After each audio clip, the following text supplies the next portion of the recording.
used to the sight of Nasira's name towards the top of leaderboards over the years. She's been around for a few years, so consistent over the years too.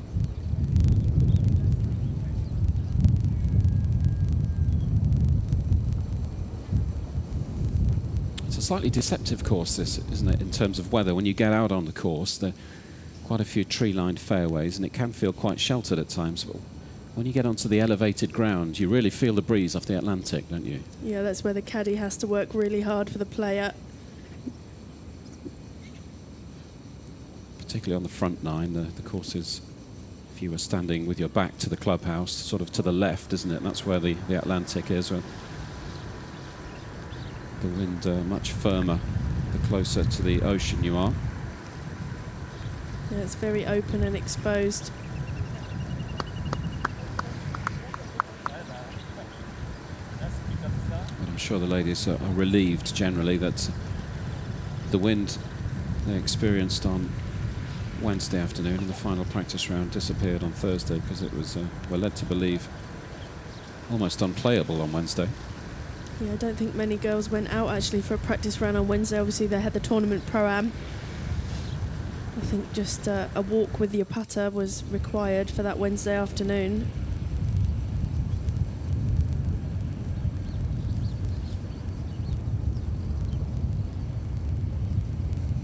On the 10th, Madsen, one of the rookies to keep an eye on. In fact, at the top of the rookie standings at the moment after a handful of events. Yeah, had some pressure put on her actually at the end of last year. She enrolled to the University of South Carolina, was in her freshman year, went to tour school, won tour school, and decided to give that up and take the card, and now she's out on tour. Yeah, looking like a good decision so far, isn't it? She started the season well, Madsen. On to the Swiss, Metzler. Haven't seen too much of her on the Ladies European Tour. In fact, this is her first LET event of the season. Going along nicely today. Back to Cordell. This for par on the 8th.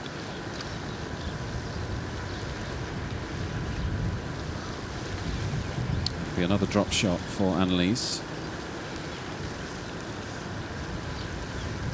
Frustrating day for her so far.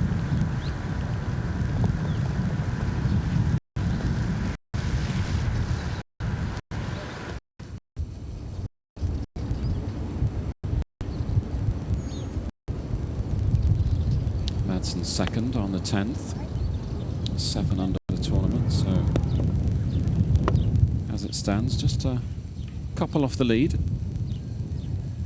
Yeah, clubbing error there for her. That's at least a club over the green. Confusion over the wind, I think that's a fine example of just how difficult it is out there for the players trying to negotiate that wind.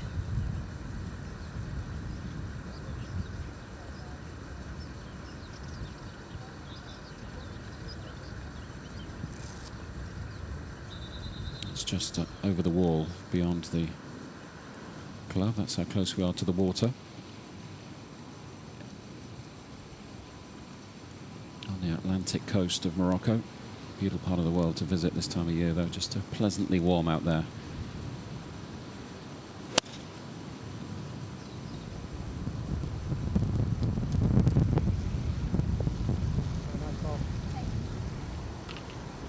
Good result from where Nicole was there. Very difficult to get the control on the ball from that Varaf around this golf course. 24 years of age, as you say, Charlie, won her first professional title not too long ago on the Sunshine Tour. In fact, it was Friday the 13th, so no need for her to be afraid of that date in the diary anymore.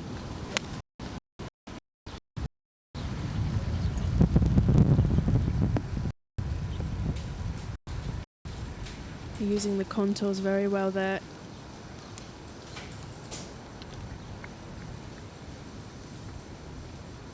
There is a bit of a breeze out there. It tends to pick up mid-afternoon in this part of the world. If you look at the forecast, it tends to be at its strongest, the wind at around 2-3 o'clock in the afternoon. Forecast of winds of between 8 and 12 miles an hour around 3 p.m. Highs of 26 degrees Celsius today, so nice and warm. Here's the leader, Nera. In prime position from the fairway to attack this pin. Another fine shot from Gladys. We saw so much of that quality of play yesterday.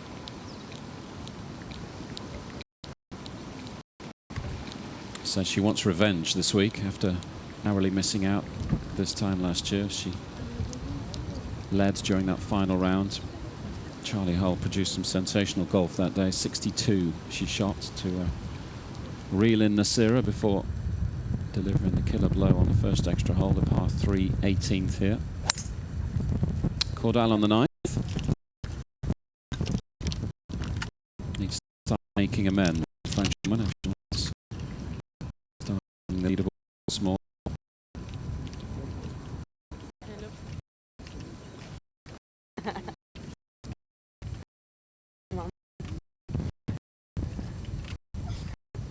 Playing alongside Fluctuating.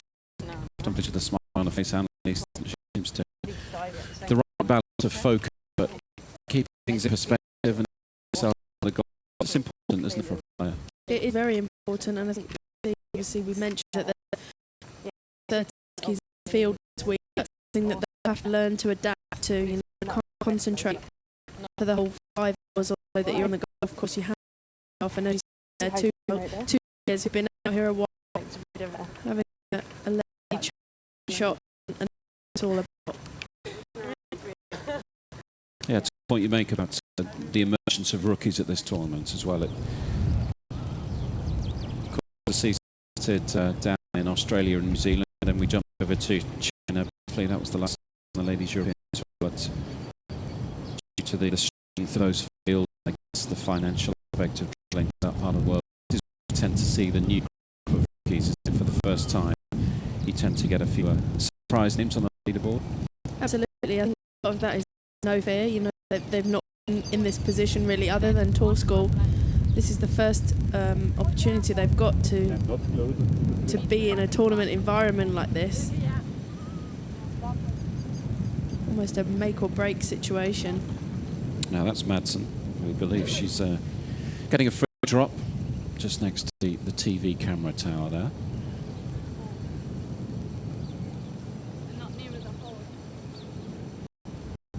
I'll be back there in a moment.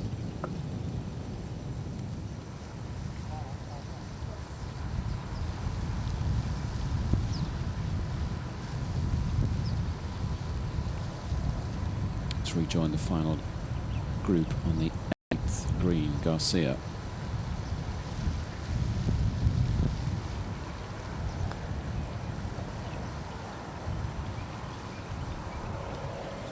Nicole got veteran caddy Eric on the bag this week. Caddied for Leanne Pace the year that she won the Order of Merit, so very knowledgeable man to have on the bag. He actually caddied for me in my first 3 events as a professional, so definitely a good man to have around. And important once you get into the weekend, isn't it? Particularly for a player who hasn't got too much experience of playing tournament golf at this level. It's another level, isn't it, when you get into Saturday? It's all very well putting yourself in a position to win after Thursday and Friday, but to step in the gear. Here's another youngster, Capellier, 16 years of age, French amateur. Played well over the opening 2 days. Struggling today, but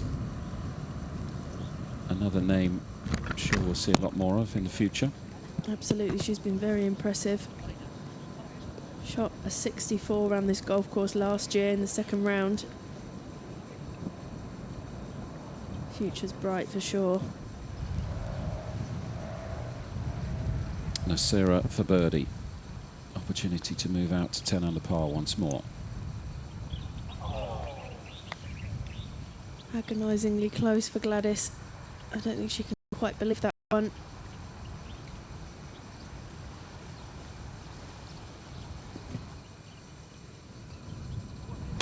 Cordell playing up to the 9th green. One of the shorter par 4s.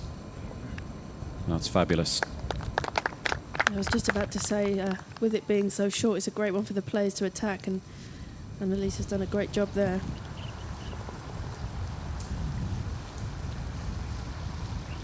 Sarah settles for another par, not looking too impressed herself at the moment, but still out in front. Let's see what Flick Johnson can do on the 9th. Playing up the hill onto a slightly elevated green.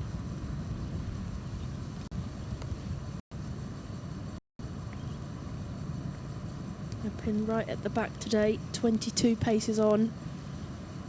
You don't want to be long either because it's a very quick downhill putt from the back of the green.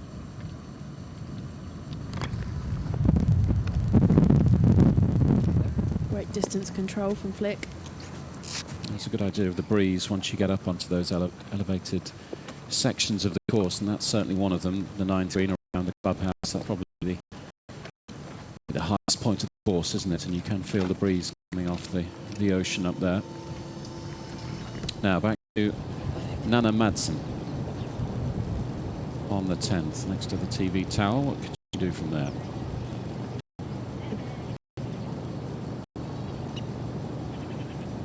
Not her finest display of short game skills, I'm sure she won't mind me saying.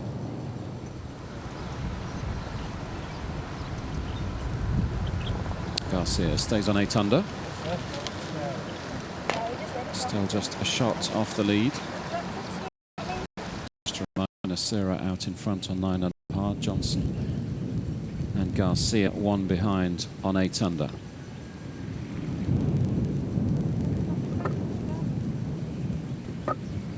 Perhaps trying to force the issue a little too much there, and there's work still in that one for a bogey. It's not the sort of golf course that you can force a score.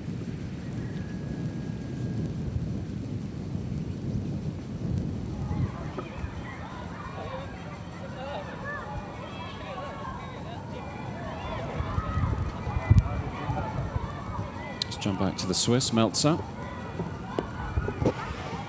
Playing the 13th now. Well, it's not going to be nice at all. As you can see, she's not going to have much green to work with.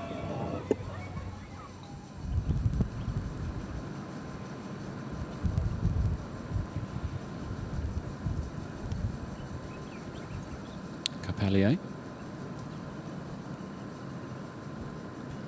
Alongside Johnson and Cordell today.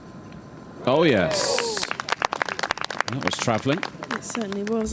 That's the hole I was just saying how fast it is from the back of the green, and definitely a good job that that one hit the back of the cup.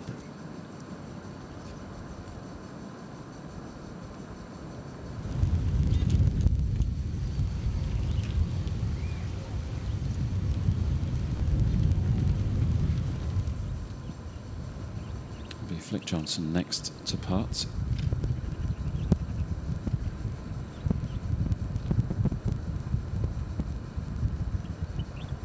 Two under for her round after 68 on Thursday, 68 on Friday. So rock solid golf right from the get-go today.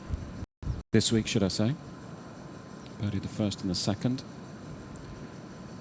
Bogey-free card so far.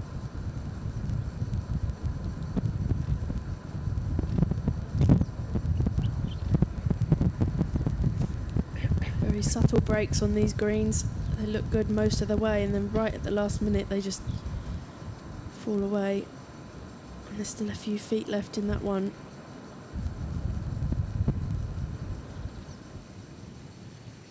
Now first look at Florentina Parker, one of the names towards the top of the leaderboard during the opening couple of days. Made a good start to her season. 8th on the LET Order of Merit coming into this tournament.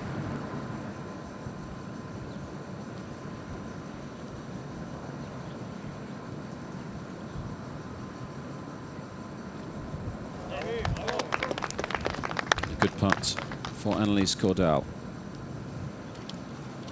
Birdie on the card on the 9th and a big smile on the face. That's a nice boost for the Frenchwoman. as she heads to the 10th tee in a few moments. Let's just bring you up to speed on exactly what's happening on the leaderboard here in Agadir. Day 3, Gladys Garcia, the Frenchwoman, with a narrow lead, 1-shot lead over Felicity Johnson and Nicole Garcia as it stands.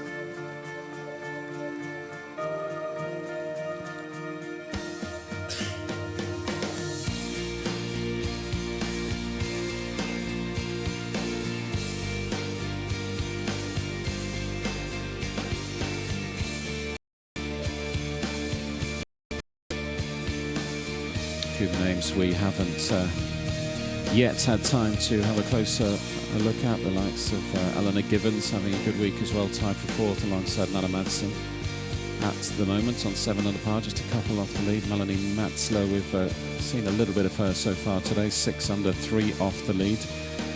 Tied for 7th, Pamela Predswell from Scotland, Melissa Reid from England, Ursula Vickstrom, all 4 off the leader, Nasira, at the moment. Mel Reid playing some good golf yesterday. Interesting to see if she can kick on this afternoon. What are the challenges here, Charlie, from trying to attempt this kind of shot? Well, as you can see, she's got a very bare lie. She hasn't got much at all. And that was literally half a foot from being perfect. Just such a difficult shot there. Short-sided herself and then obviously had no grass to hit from. Back to the 9th. This for par for Johnson. And it goes. So 2 under for her opening 9 holes of the day. Here's Nasira playing up onto that 9th green. Leader by 1.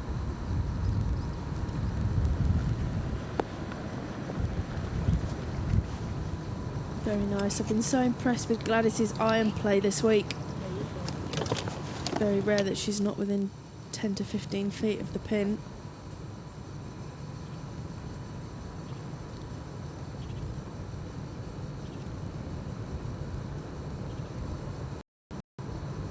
Garcia has to play.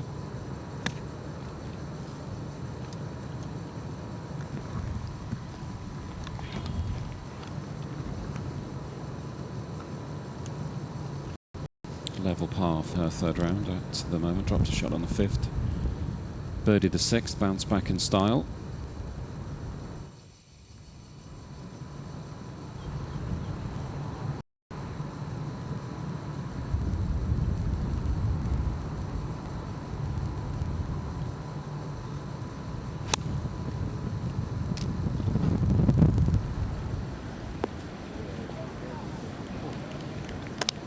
That's a great shot from Ursula Vickstrom onto the 9th green. She'll have that for birdie.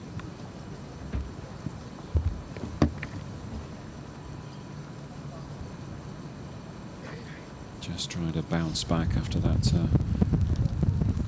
horrible 4th for the Finn.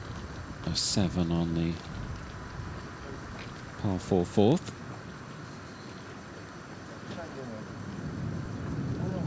Now, first look at Melissa Reid. 5 under par, so 4 off the lead. A level par for her round today, but that might well send her in the right direction.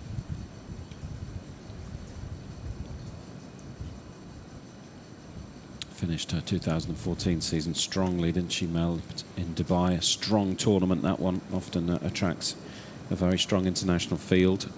The final event of the season. Finished 5th there in Dubai, played some wonderful golf over the weekend. Talked openly about the fact that she felt she was back to her best mentally too, after a tough couple of years.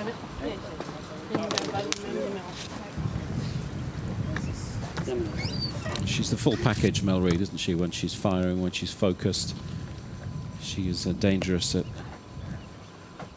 any tournament she enters. Yeah, she certainly is. I don't think there's many players out on the LET who, as you say, have the full package like she does. Obviously had a very difficult time the last few seasons, but hopefully back to her best now. I know she's made a lot of changes, both on and off the course, so...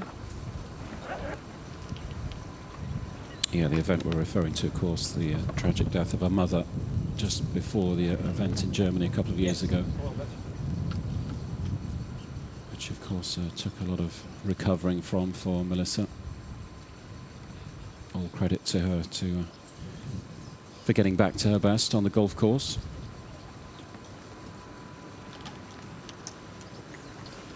Former Solheim player, of course, featured in the 2011 victory over the Americans in Ireland, Killeen Castle. I'm sure we'll see Mel back in that Solheim team at some point, won't we? I think so. I mean, I saw she did an interview where they were talking to her about Solheim Cup, and she said it's the sort of experience that when you've had it once, you just want it every single time. So I know she'll definitely be wanting to get back in that side. Perhaps will be a big ask this year, unless she can, unless she really catches fire between now and the tournament, the event in September. Currently 29th in the Solheim Cup standings, but the other captain picks, of course, Karen Koch, the Swedish captain of the European team. We'll know what Mel's capable of. She's a great team personality as well, isn't she? And that's such a big factor in Solheim golf. So you never know. If she starts playing well this season, could sneak into the side as a captain's pick.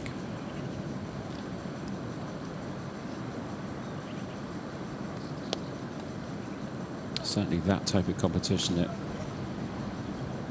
lends itself to certain personalities, doesn't it? And Mel seems to have that kind of personality where it really brings her to life. It brings the best out of her when she's playing for a team, playing for Europe.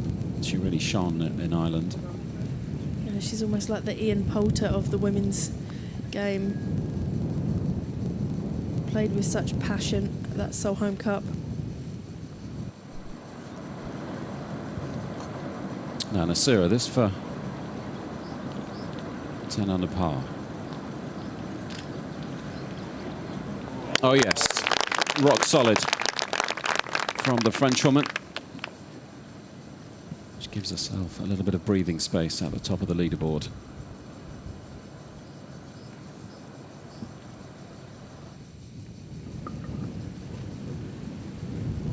First look at Ellie Givens.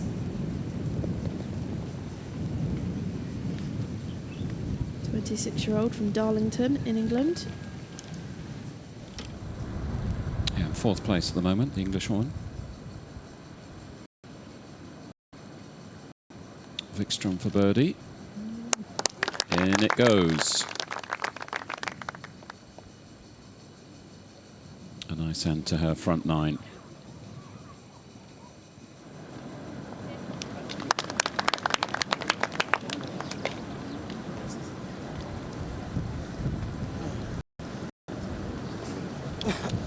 Off to the 10th tee then, the Garcia, Vickstrom, Nera group. They'll make that short past the front of the clubhouse, beyond the driving range and the putting green.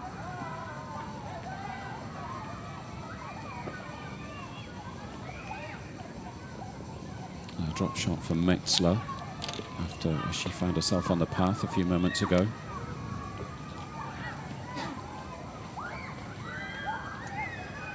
If you cut the course in half, Charlie, it certainly seems like the scoring, the players have picked up more birdies on the front nine than the back. It seems to be a little bit more open, the front nine, but that's where the scoring's been this week so far. Yeah, I think that's just a prime example of when it's calm, that's where you can make your score up, and when it's not, it can ruin you. But players are making the most of the conditions on that front nine. Let's look at pictures of Annalise Cordal in a spotted bother. What are the challenges of the back nine then? Just a bit tighter? Is that the main issue? Yeah, it's very tree-lined, and obviously if that breeze does get up, it can be quite difficult to see that wind. The pins don't move around as much. Not a lot of drivers are required on that back nine. It's very much about placement. Greens tend to be a lot narrower. There's some nasty little runoffs as well, so if you just miss the green, it can run all the way down a swale. This is the 10th, incidentally. We're watching pictures of Girls adventure.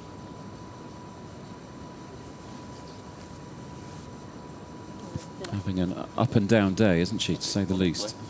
Is it okay? Yeah. Isn't that in front? No, almost there. Not Yeah. in front. Okay. Okay. Thank you. Birdie on the 9th, but struggling on the 10th, the French woman. Struggling for consistency today. Back to Madsen, playing the 11th, par 5 11th. Yeah, a lot of players hitting this green in 2 this week. We've seen quite a few eagles.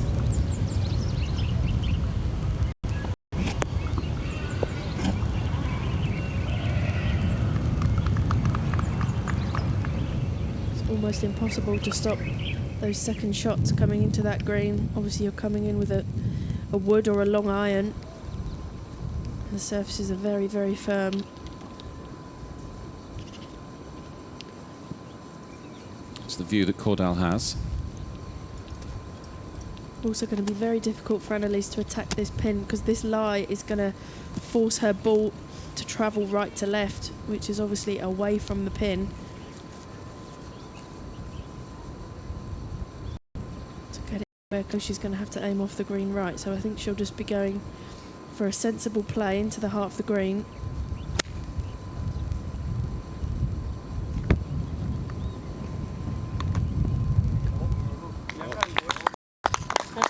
Very nicely done. Yeah, good result.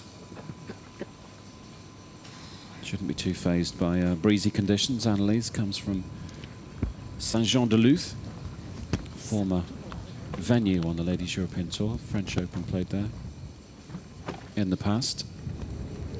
Lovely part of the world. Keen surfer. Not too far away from the French-Spanish border, down in the southwest of France.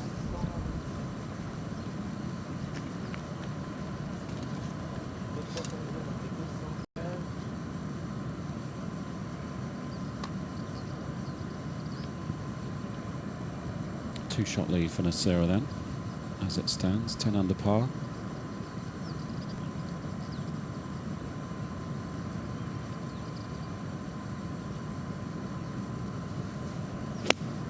Great opportunity here for Flick to attack this pin.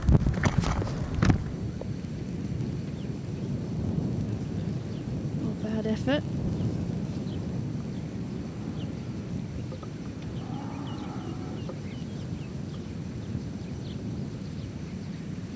I wonder whether, if Nera does take a lead into the final day, she'll be trying to block out memories from 12 months ago. As we watch Madsen's long putt. Or whether it will motivate her. You can look at it 2 ways, can't you? Be fearful of exactly what happened 12 months ago and be nervous about it happening again. Determined not to let it happen again. Depends what the personalities are, I suppose. Yeah, I think it's very difficult as well to look at that situation from last year. Gladys still shot a 67 in that final round. You can't take it away from Charlie Hull going out there to shoot a 62 and winning a playoff. Sometimes you just have to hold your hands up, and I think although Gladys may be frustrated that she had some opportunities on those closing holes, Charlie did go and win that event. Yeah, I think the memory that will hurt is she only needed a par at the last, the par 3 18th, to win the tournament. Knew that, but bogeyed the 18th and then lost it on a playoff, so came mighty close, but certainly nerves played a part that day. I think it's difficult when you've got Charlie Hull breathing down your neck. She's a force to be reckoned with.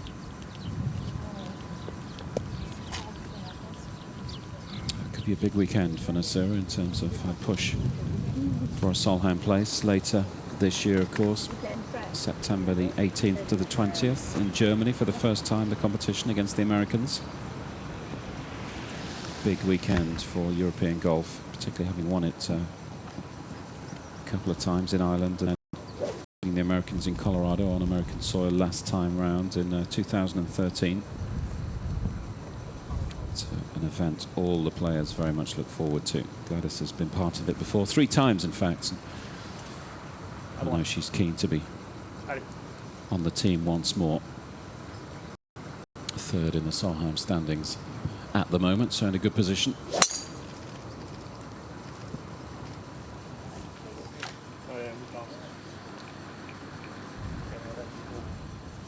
Just sneaks onto the fairway.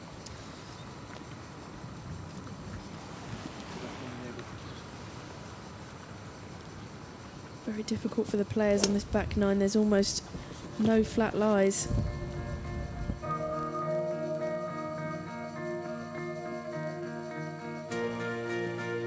So Gladys Nacera in prime position as it stands midway through day 3 in Agadir. A 2-shot lead over Johnson and Garcia.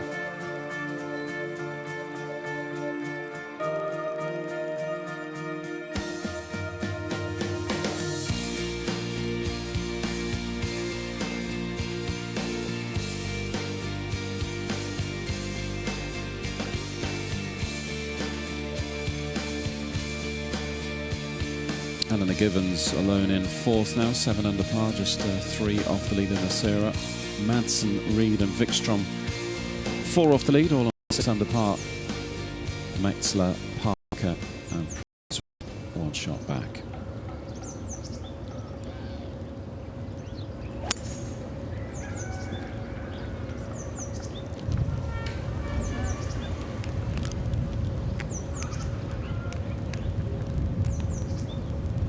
Givens. That's going to be tricky for Ellie there. She's going to have to play some form of flop shot over that bunker.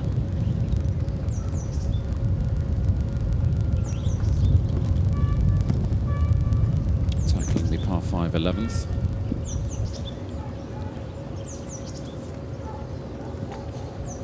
If the wind is in the usual direction on that part of the course, tends to be a little bit downwind that par 5.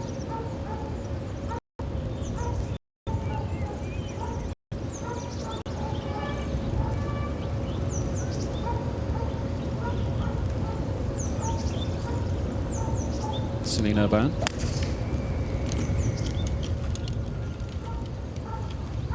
So many French players doing well this week.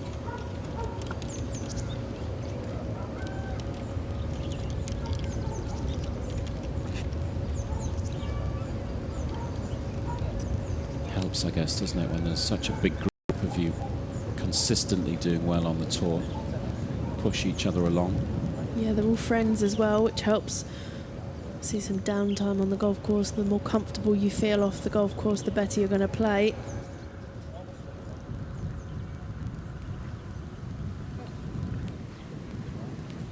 Just needed hitting, didn't it, that one?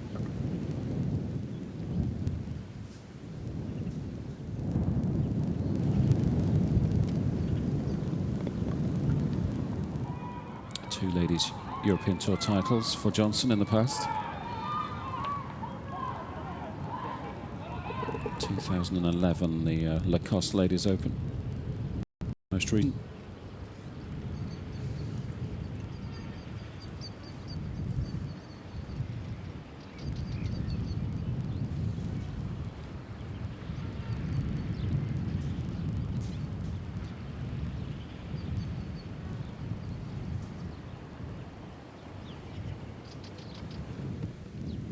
Let's rejoin Capellier, the youngster.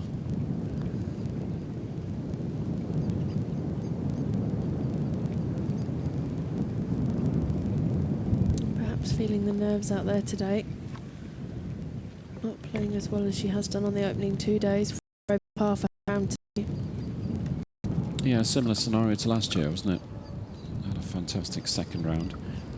Struggled a touch over the weekend, but it's, I guess it's to be expected for the youngsters. It's all about learning how to pace yourself, save your best golf for the weekend. Someone who knows all about that, Mel Reid. What a fantastic shot. I really don't think we're going to see many closer than that today. It's a great eagle opportunity she's got coming up.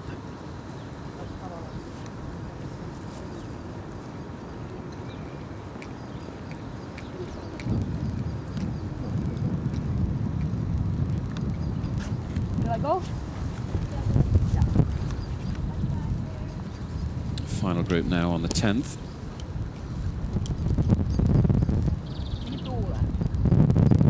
Vickstrom preparing to play her second shakeup. Audio that her wind is picking up a touch. As we move towards early afternoon in this part of the world, 10 to 12, so just coming up to midday. That's when it does tend to get a little bit breezier and then tends to die down towards the end of the day, 4 or 5 p.m. Very similar lie to that of Annalise Cordell that we saw a few moments ago. Look of concern. Yeah, unfortunately that was the lie that caused that to happen. Got what we call in golf as a flyer from the rough.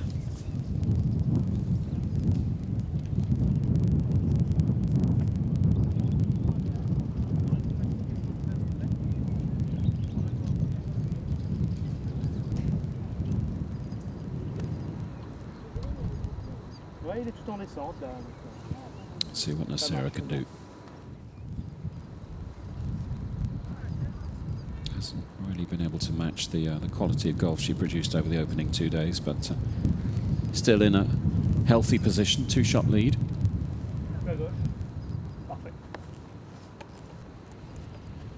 Parfait, says Caddy Seb.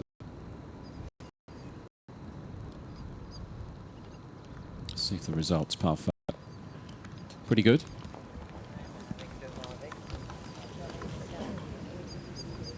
Yeah, just sensible play needed on that location today.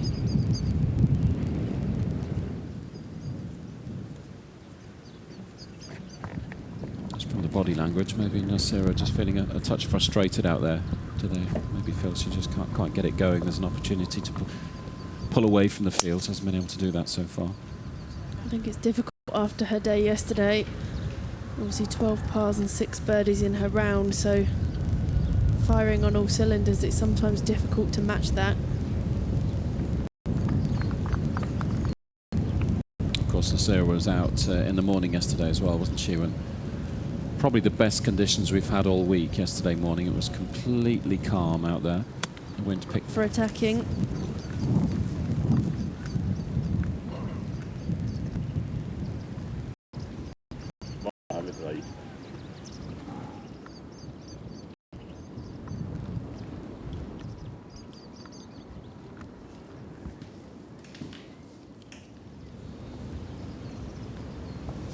Pamela Pretzwell.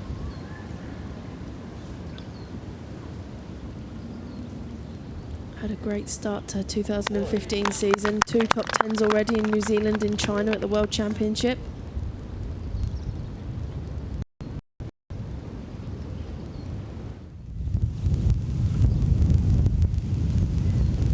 For eagle, this would give her a boost. No, didn't like it.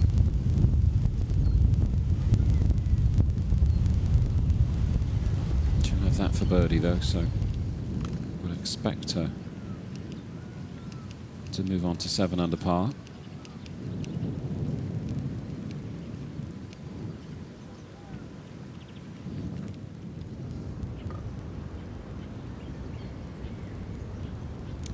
Still sticking around as well, this to move to 8 under.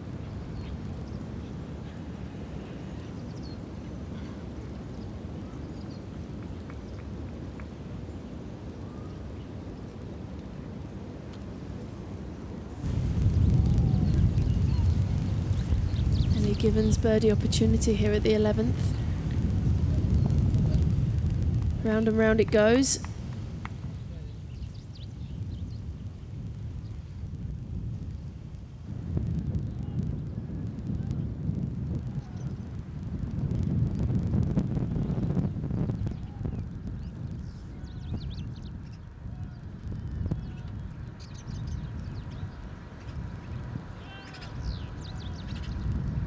Wondering how Charlie Hull's doing, of course the defending champion here in Agadir, playing well today, 4 under for her 3rd round, which means she's 1 under for the tournament. So flying up the leaderboard today, Charlie, after after a rough couple of days, but we understand she's been under the weather, as a few of the girls have been. Bit of a bug around the tour. Clara Spilkova struggling on the opening day.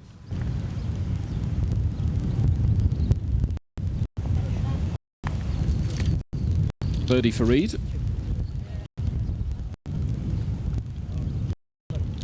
Yeah, Mel going along nicely today.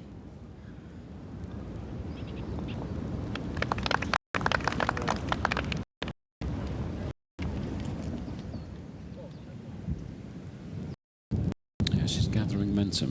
Reed as well. Birdied the 8th, 10th.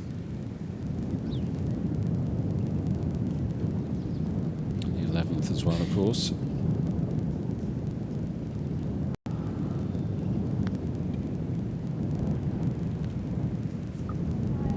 Oh yes, judged to perfection by the leader.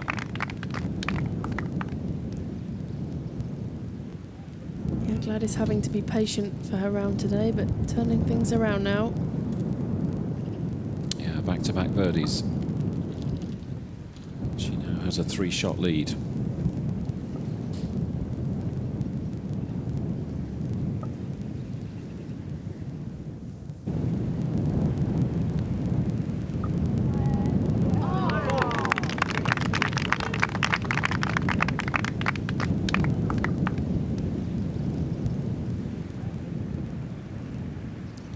See what Nicole Garcia can do.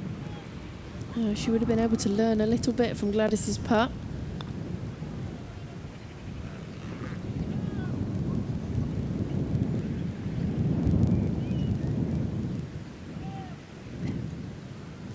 She must be thinking, why didn't mine drop?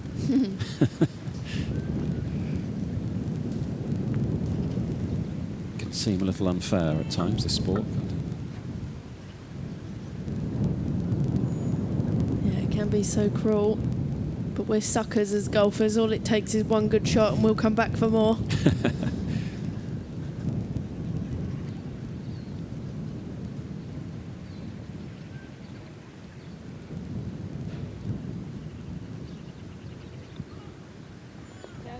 Good putt from Vickstrom, stays on 6 under par,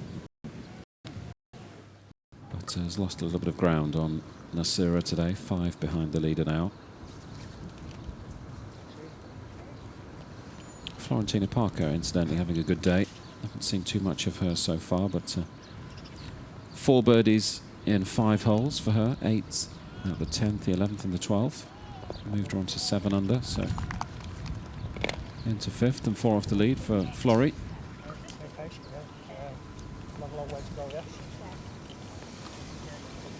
Wise words from Caddy Eric there. Stay patient, we've got a long way to go.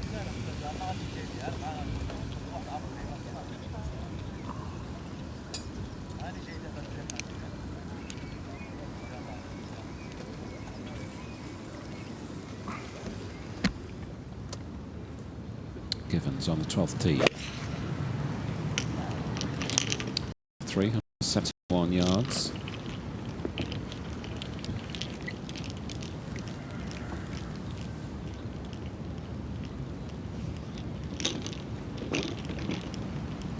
Look at the flag, that's a good illustration, isn't it, of how different the conditions can be around this golf course. Some of the greens much more sheltered than others.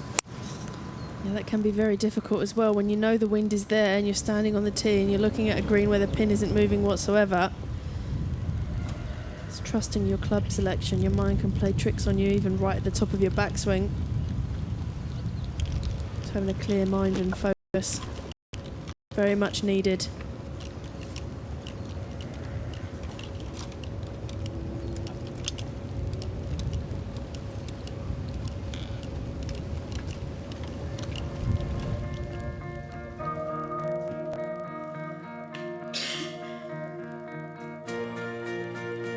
Midway through day 3 at the Lalla Meryem Cup in Agadir, Gladys Nasira perhaps just starting to turn on the style.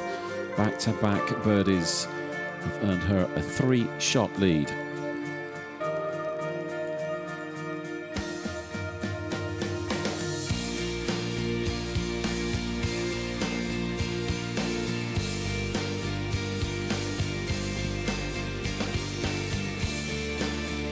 Ali Gibbons has made a move. The young Englishwoman birdied the 11th to move on to 8 under par, so joins Rick Johnson and Paul Garcia from South Africa. In a share of second, Florrie Parker moving up the leaderboards.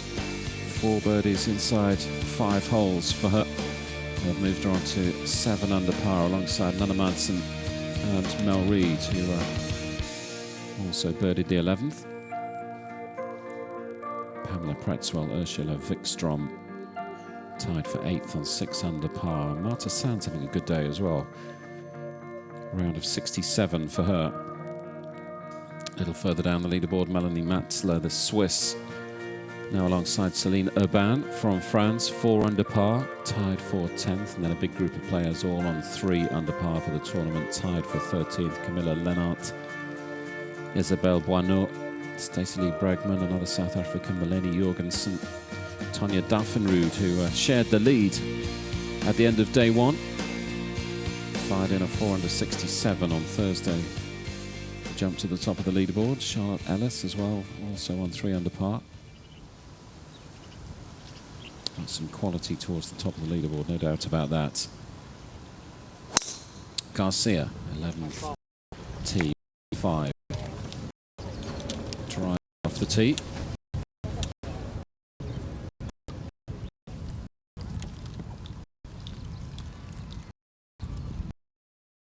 Anyway, really fun here too, as well as green, and just a little distance to the tee at times. That definitely helps on those half as well. The play at the green in 2.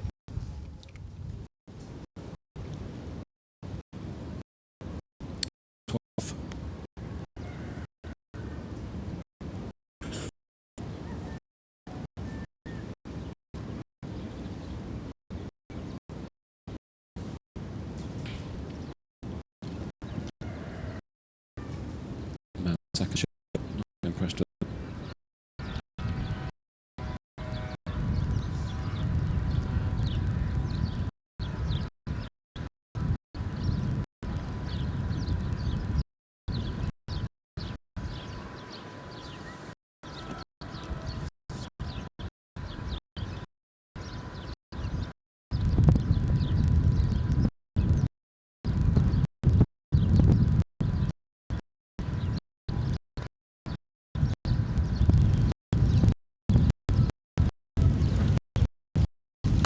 Wonderful from Caplier, the youngster.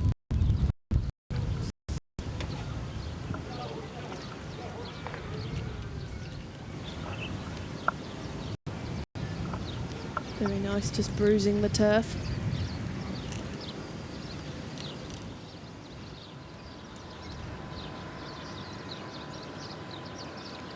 Matilda, what I like to call a professional amateur. She's got a good temperament, hasn't she, for a youngster? Hard to believe she's only 16. There's Givens. Oh, hello. Well, that's going to help. That gets Ellie to 9 under par. Come on, Ellie, give us a smile. There we go. Took a while, but got there in the end. In second place behind Nasira, just a couple of shots off French.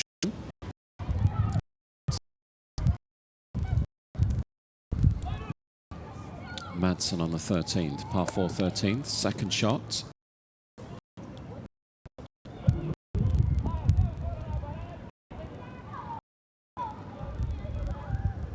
Such a tricky pin position to get to. The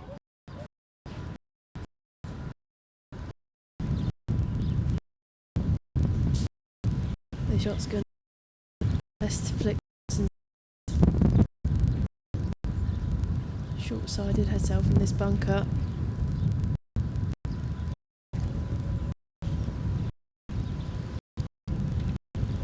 Very difficult to get that one close. A couple putt from there, say par 5. 11th November. Logically, if you walk off the green with only par. Yeah, and sometimes dangerously you stand and say, right, as a par 4. 5 almost feels like a drop shot.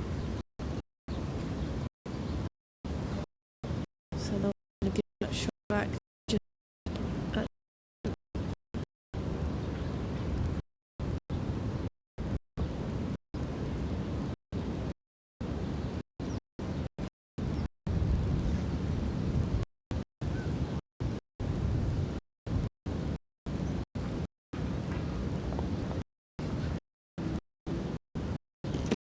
less than impressed. Florentine Park, one of today's movers,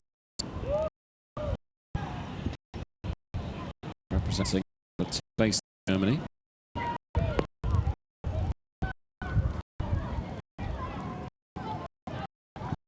staying away from the right pin. Sensible play from Florey. It's made a good start to the season, Florida. Just a high at the RACV Ladies Australia first to on the calendar. 8th in the order of merit, 7th on the Solheim.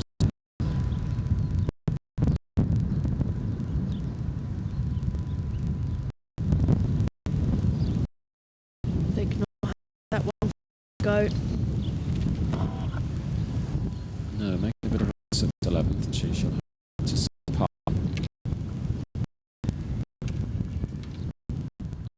Solid so far. No drop shot on the card as yet.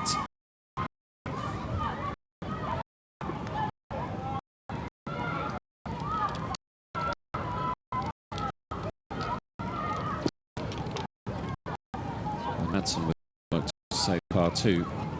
It's been a bit up and down over the last hour. Just missing a few green wrong places for Madsen. Something which you can't do on this golf course. It will do.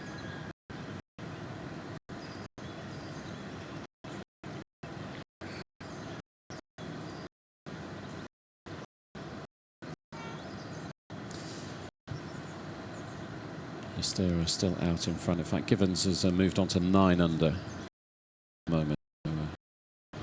Scoreboard yet to catch up.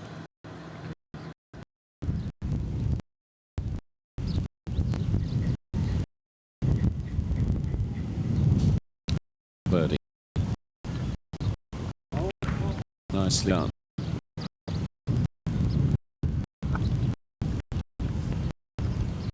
Hasn't been enough that for Frenchelman so far today.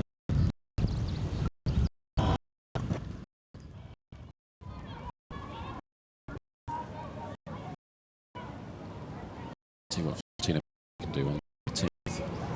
Move to 1 in dropping a late.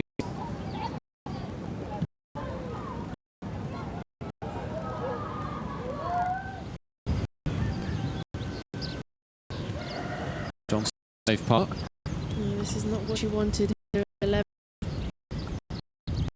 Inside bunker in 2, should have been 15 feet away from the pin in that bunker. With a 6, but that's going to be a double. Yeah, first drop shot of the day for Flick Johnson.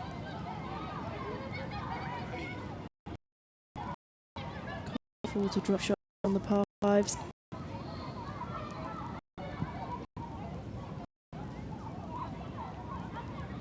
It's a drop shot 2 for Madsen.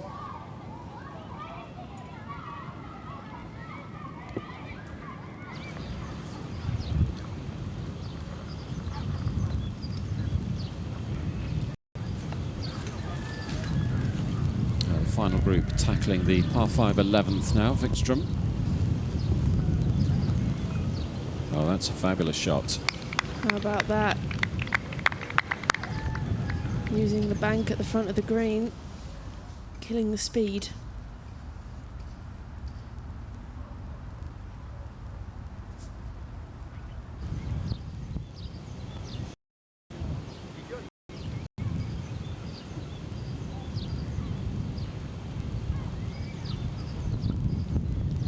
Garcia next to play.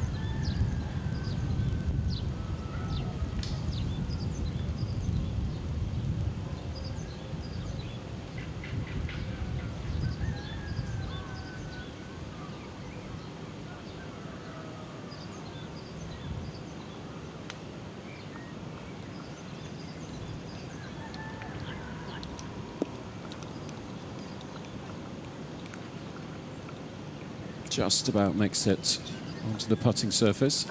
Didn't get the kindest of bounces, did it? No, it just goes to show how good Ursula Vickstrom's shot was. And all three players playing a very similar shot. Vickstrom getting that bounce onto the green, very near to the pin as well.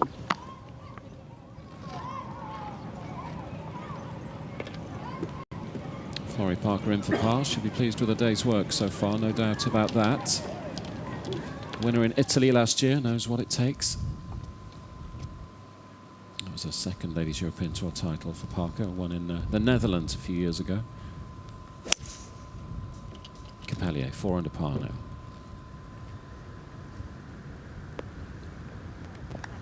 What a shot. Might not be used to this professional environment, but she is used to playing under pressure. Team member of the Junior Ryder Cup just last year.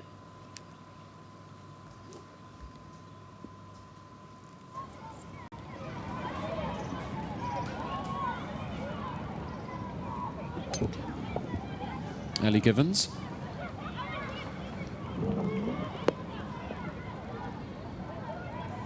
Very nice.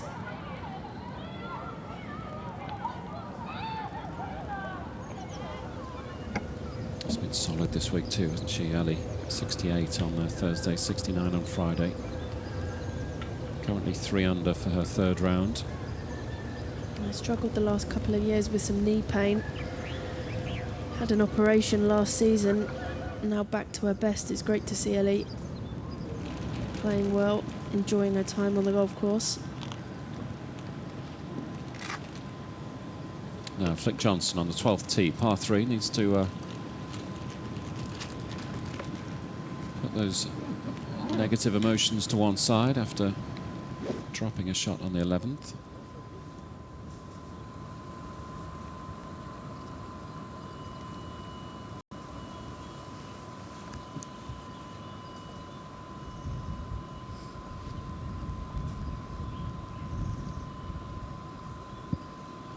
Just to the right of that TV tower in the distance. It's an example of that wind must be picking up out there for the girls to be hitting woods into the green. It's only 168 yards to the pin today. All three ladies on the putting surface. Let's go back to Nasira on the 11th, third shot. Delicate touch required. That's nicely done. All departments in fine working order this week.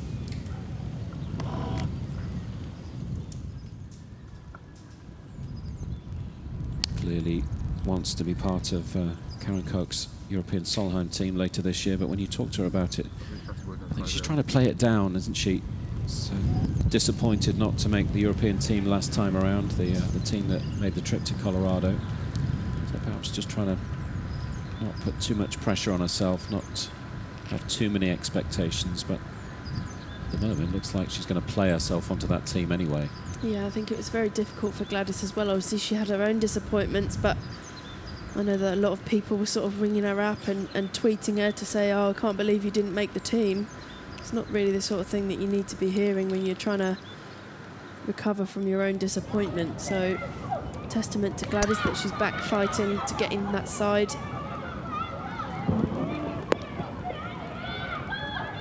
Good shot from Reed.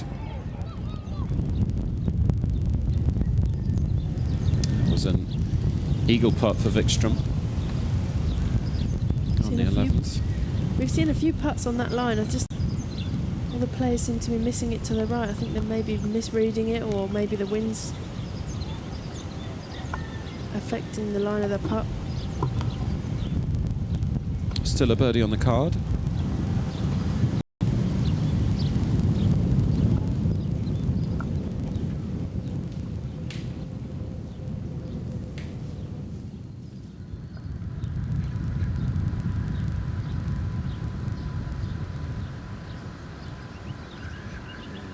Good chance here for Nicole Garcia to join Ellie Givens at 9 under par.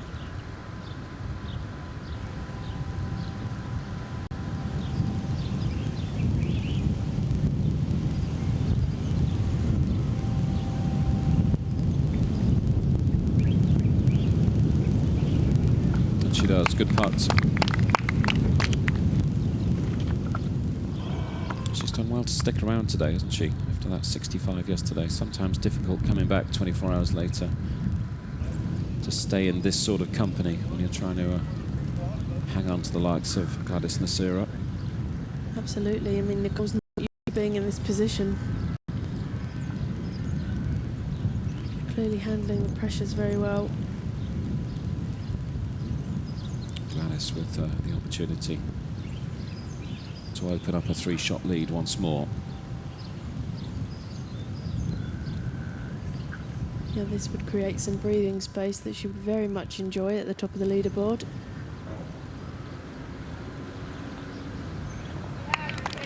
And it goes, another birdie for Nasira. 3 on the bounce now for the Frenchwoman. Birdied the 9th, the 10th, and now the par 5 11th.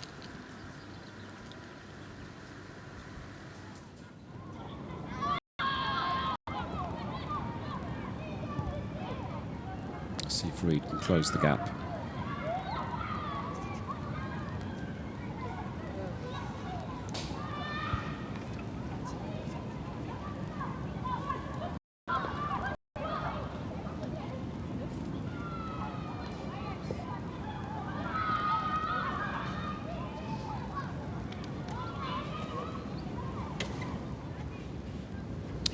For birdie to move back to 8 under.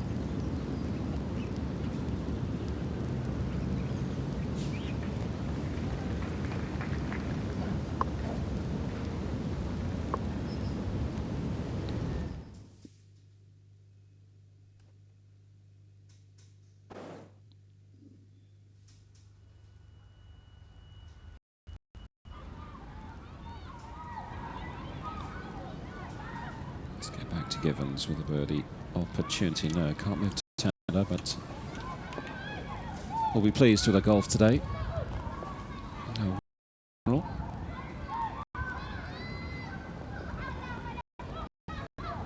Just needs to keep a focus over the closing holes. They can jump up and bite you, this back 9 in Agadir.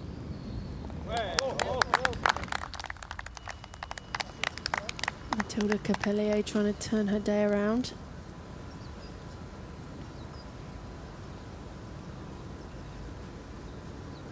Yeah, rock solid during Thursday and Friday. 68 on Thursday, a 67 yesterday from Capellier, but horrible run on the front 9.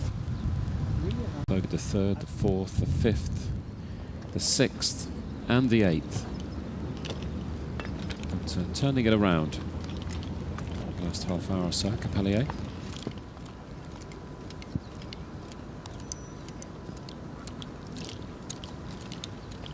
All a learning process when you're 16. She did play in the US Open last season, made the cut there. That gives you an idea of her potential, her talent.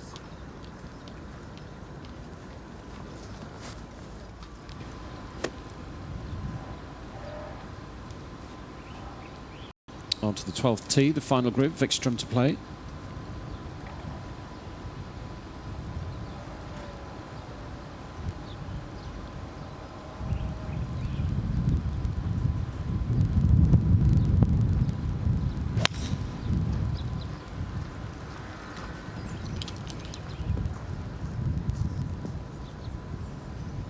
Perhaps just coming up half a club short there for Ursula.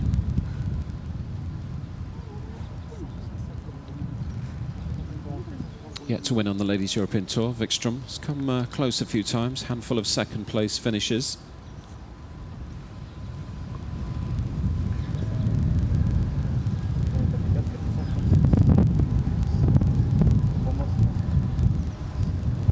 Again, from the audio, you can get an idea of the wind picking up in certain places around this golf course.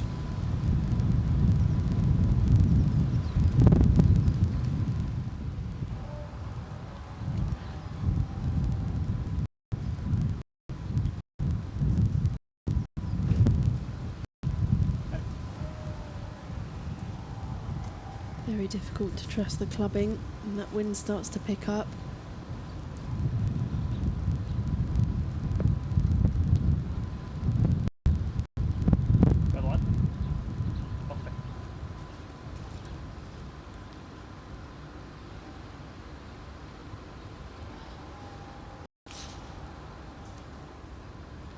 Doesn't like it.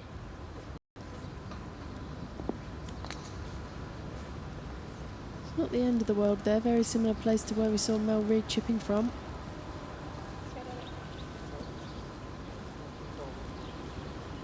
She has high standards, Gladys.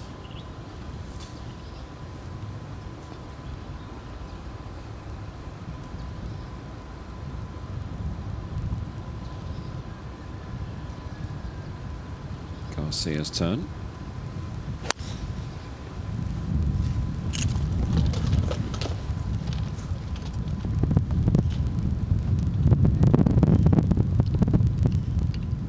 Example there of the raised green. You could see the ball just snuck onto the front of the green.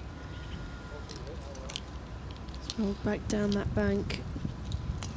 A lot of challenging par threes on this course, aren't there? Certainly the 18th causes a few problems. The third is very exposed, quite close to the ocean on the front nine, and this 12th hole.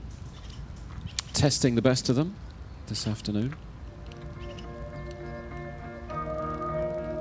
Let's take a look at the live leaderboard, just bring you up to speed with exactly what's happening out on this Golf de l'Océan course in Agadir. Gladys Nasira once more with a 3-shot lead, 12 under par, 3 clear of Givens and Garcia.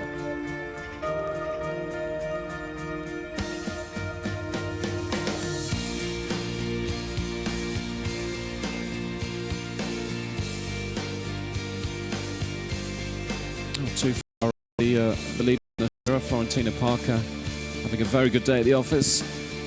Shot up the leaderboard during day 3. Flick Johnson and Vickstrom 7 under par in a 4th, tied for 7th. Nana Madsen, the rookie, top of the rookie standings, is having a very good week here in Morocco. 6 under par at the moment, alongside Melissa Reid. And then tied for 9th, 7 shots off the lead now on 5 under par, Pamela Pretwell from Scotland. And another of the large French group of players here in Agadir, Celine Aubin. And at the moment, it's all about chasing down Gladys Nasira. She has been in this position so many times, of course, throughout the course of her career. Handful of ladies' European Tour titles, 13 in total. 1 last year in India, a couple the year before, Slovakia. In fact, it was her first title for a long time. Gap of 5 years between her previous title in 2008 and that Slovakian title in 2013, then one again in China. Finished the season strongly in 2014 and carried over that momentum nicely into the early months of this season. Take a look a little bit further down the leaderboard. Another of the French women playing well this week. Mathilde Capellier, the 16-year-old amateur, 5 under par now, 7 off the lead. A couple of good rounds from Marta Sanz, the Spaniard, 67 today. That's 4 under par. Of course, this a par 71 course. Isabelle Boineau, 68 from her today, moved her on to 4 under par. A few of the names a little bit further down. Amy Bolden, Rookie of the Year last year, of course, 2 under after a round of 70 today, alongside Trish Johnson, Emma Goddard, Pedersen, Chloe Lequan from Belgium, and Maria Botel from Spain, also Charlotte Ellis alongside that group on 2 under par. Good to have Stacey Keating here this week, the young Aussie, former winner on the Ladies European Tour. Lina Bokvist from Sweden, and Rebecca Hudson, the English woman, all on 1 under par as it stands.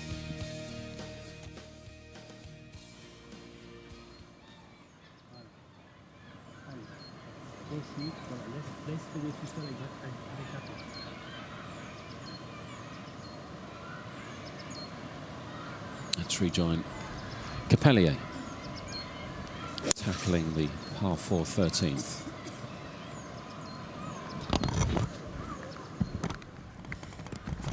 I think she might have got a little lucky there.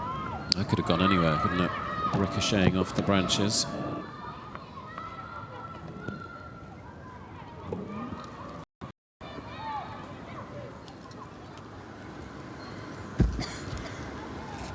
just to the right of that picture.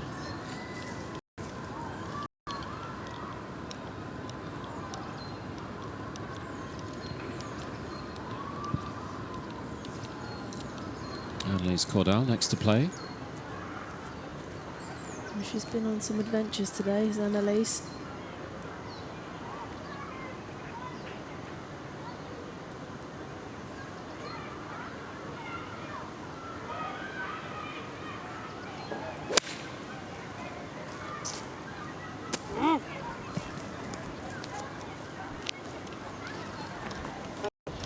Caught that one a little. Not a bad position to be chipping from though.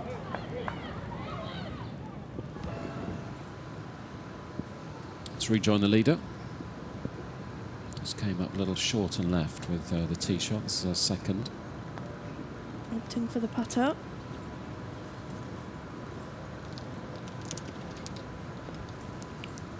Left herself with a little work to do to save par. Nasira be back there in a few moments.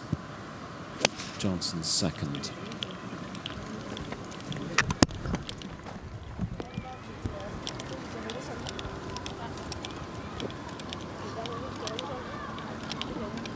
A very fast putt for Flick from there.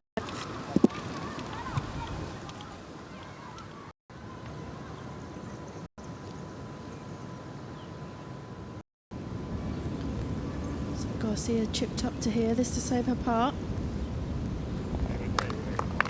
Good stuff from the South African. Looking very solid. Yeah, it's a good effort. Just to keep her on track.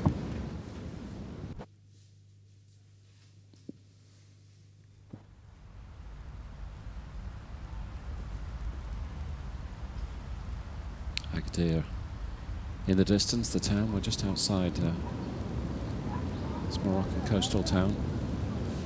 5 or 10 minutes from the seaside promenade. Drop shot for Nasira then. Yeah, at least one, that's gone 3 or 4 foot past. Perhaps the pressures of seeing Nicole Garcia hold that long par putt suddenly becomes very psychological. Yeah, 3-shot lead. Sounds healthy, doesn't it, with a handful of holes to play, but this back nine is tricky here in Agadir, so Nasira certainly has to maintain her concentration over the next 90 minutes or so.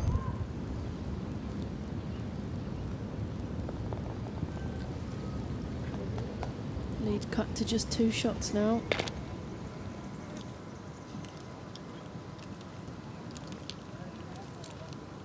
Second drop shot of the day, dropped a shot on the 4th, but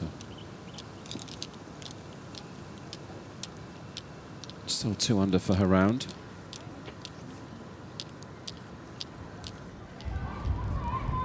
Cordal's 3rd and the 13th. Looking to get this close.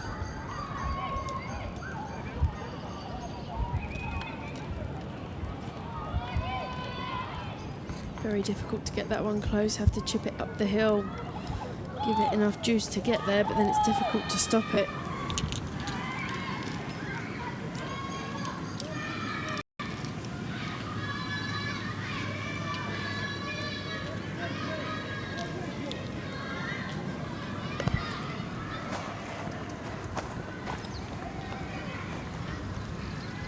Capellier next to play. This to her 3rd shot. Very fortunate to end up there. Some nice lush grass to be chipping from as well.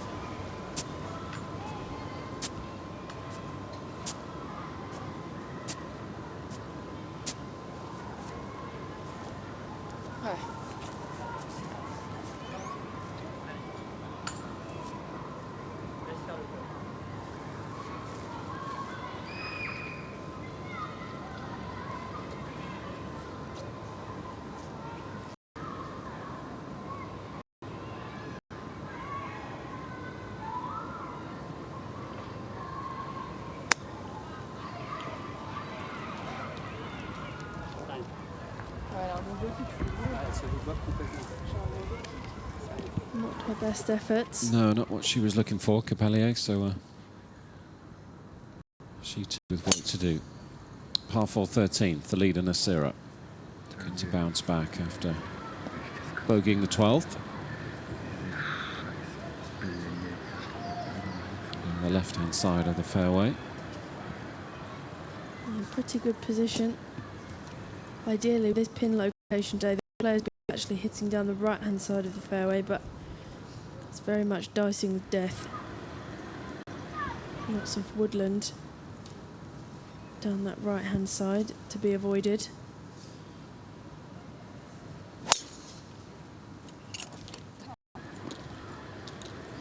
Asking it to get down. That's okay. An anxious look from Ursula, but should be okay from there.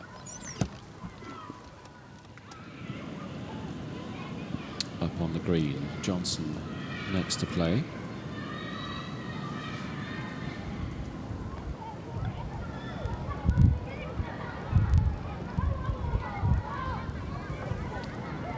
It's a pretty good effort. She'll tap in for par.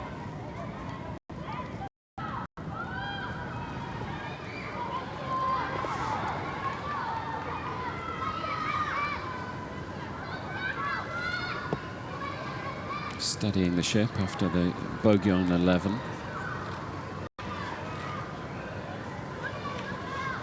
Back par now. Still 1 under for her third round, 7 under. 4 off the lead, not too much ground to make up. It's just so important to stay calm and patient out there, especially after the disappointment, as you say, of Flick's drop shot at the par 5 11th. Now Matilda. Oof.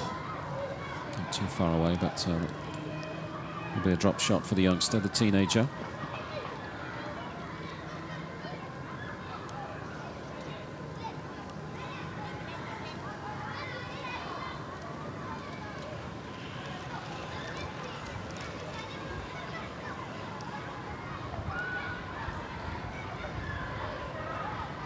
Cordell with some work to do as well. She has this to save parts.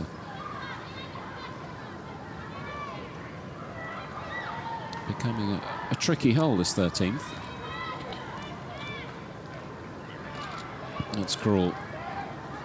It's very cruel, especially when everything tells you that that putt breaks right to left. Just didn't move whatsoever. It's been that kind of day for Annalise, though. Oh, she's doing well to keep a smile on her face.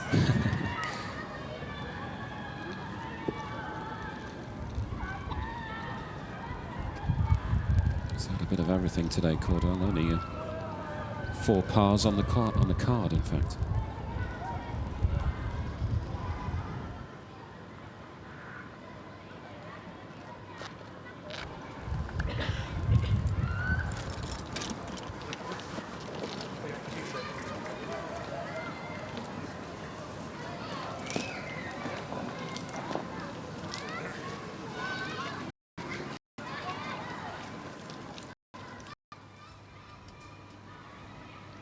Charlie Hull still 1 under for the tournament, incidentally, for the Charlie Hull fan club out there.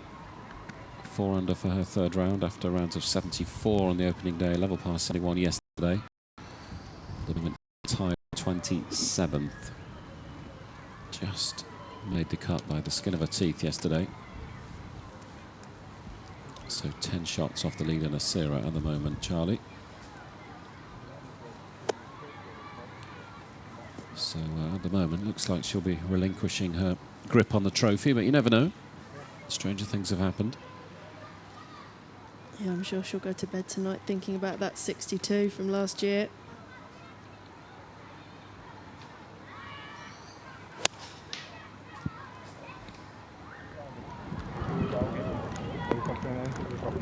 That's a great shot from Garcia. Such impressive play from her. She's playing like someone who's been in this position 100 times.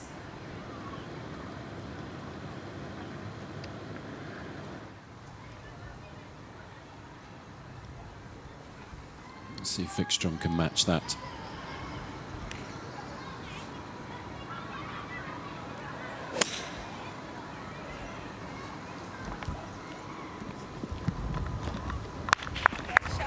She can indeed.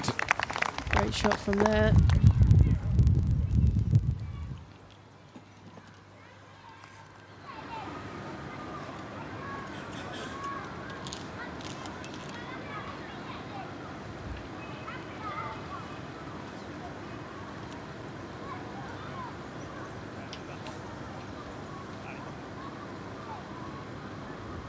Nera having some pressure applied all of a sudden.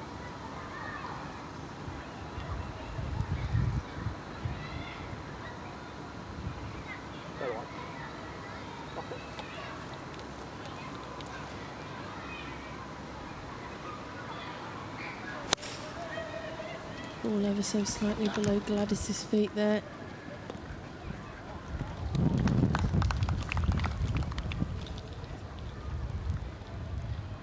Good result.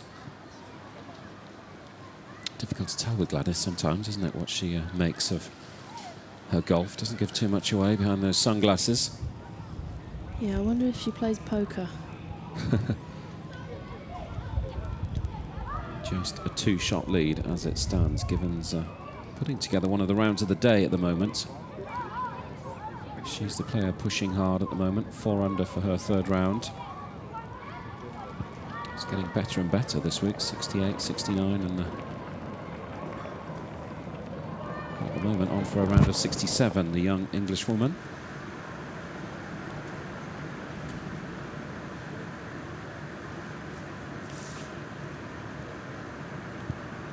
On to the 14th. Par 4, 389 yards.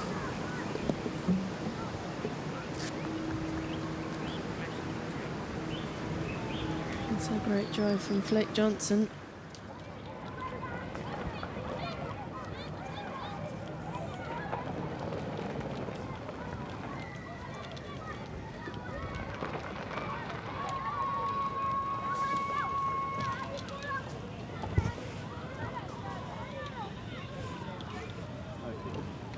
Jump over to Florrie Parker. Now on the 15th, par 4, 7 under par, so not too far away as well. 4 off the leader. Some great golf being played out on the course today.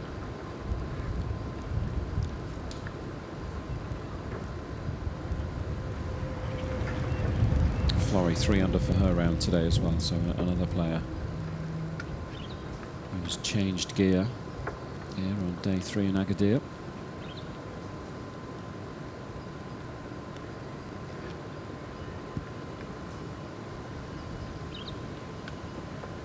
Playing alongside Parker Madsen, Nana Madsen, the rookie.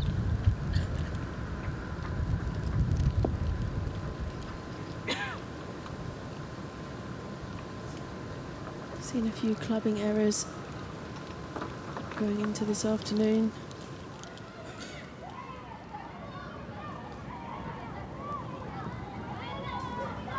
Nasira for birdie then.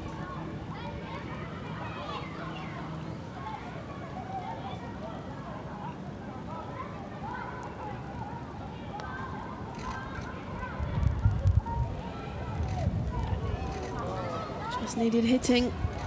Yeah, a couple more rolls. A look of frustration. Yeah, there's nothing more annoying than getting the line right and just leaving it just short.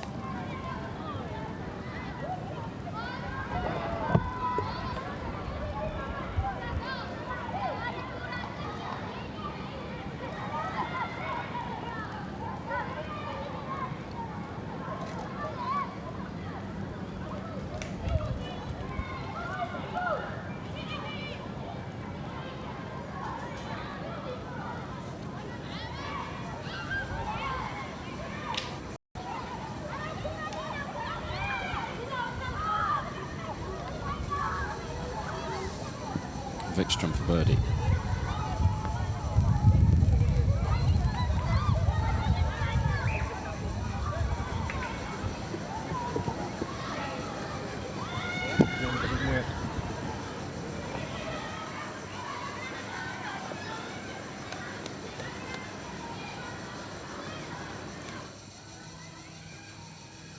Has to settle for par, so stays on 6 under, 5 off the lead. 1 over for her third round. Hasn't really happened for Ursula today. Still with little time to make amends though. It's a great opportunity now for Nicole Garcia to get within 1 of Gladys Nera.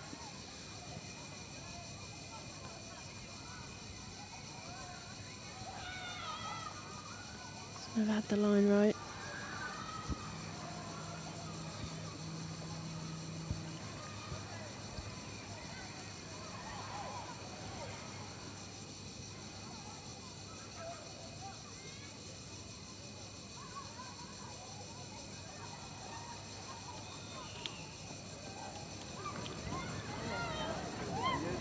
So another par on the card for Garcia.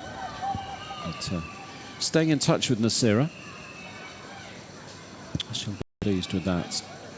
Certainly hasn't let the Frenchwoman with so much experience pull away today. Madsen on the 15th.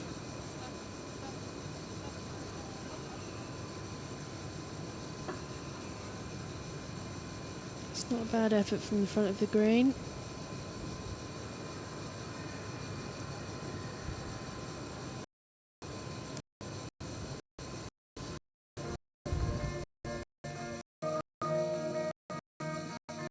Moving towards the closing stages of this third round at the 2015 Lalla Meryem Nasira now with just a shot a bit at the top of the leaderboard. Agadir from England and South Africa's Holger.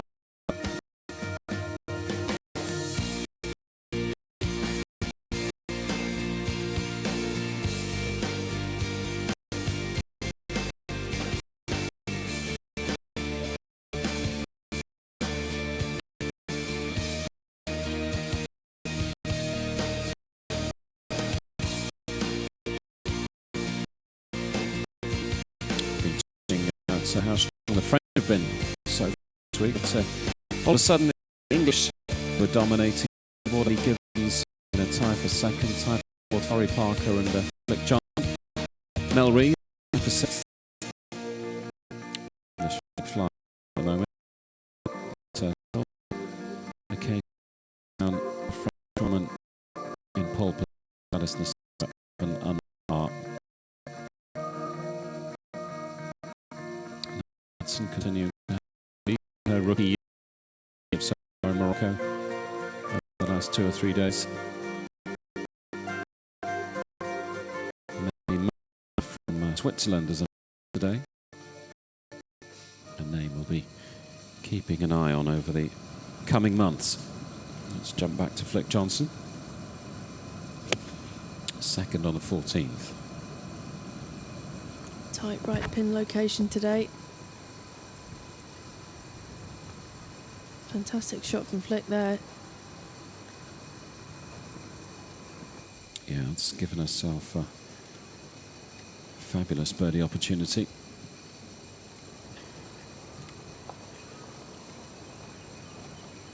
Up on the 15th, this for birdie for Parker.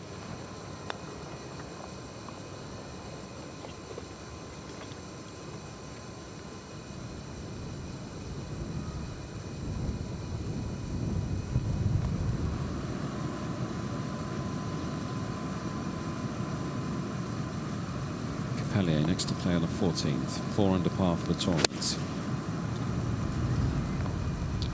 Looks right at it.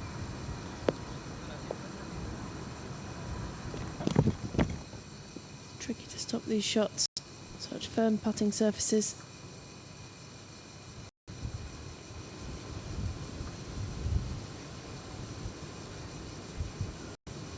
Madsen hoping to stay on 6 under. She does. She knocked that one in like it was a 6-inch putt, didn't she?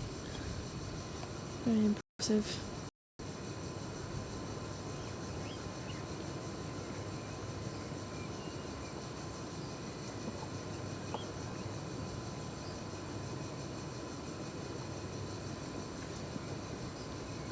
to rejoin one of the players of the day, Ellie Givens from England.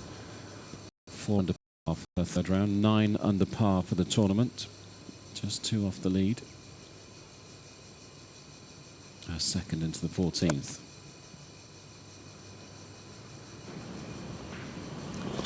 Ellie missed the cut here last year, so back for some vengeance, and she's doing a great job. Yeah, another fantastic iron.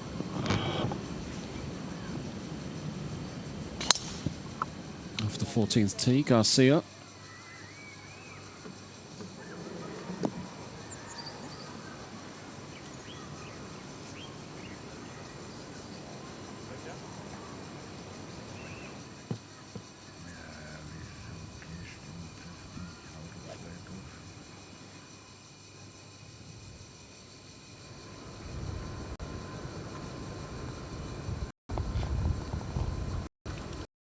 Tidies up, stays on 7 under par.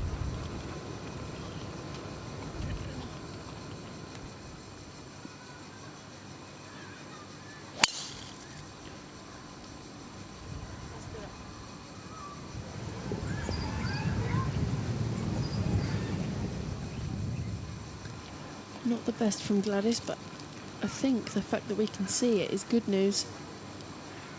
Find out when she gets down there. The lie might be a bit grubby.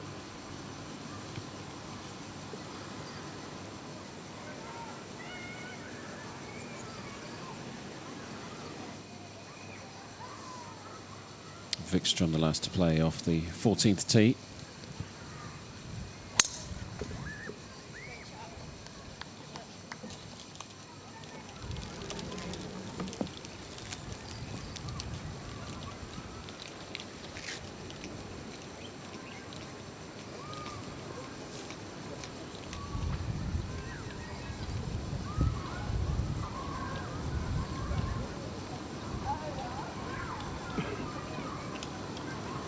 Just 5 holes to play for the final group now.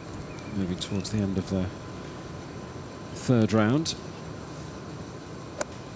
There's Mel Reid.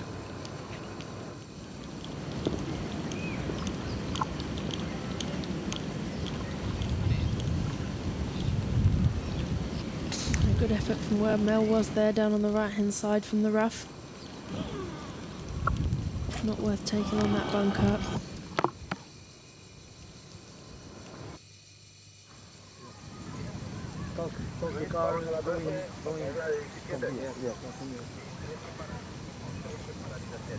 This is the 5th Ladies European Tour event of the season. All started in February down in Australia, the RACV Ladies Masters.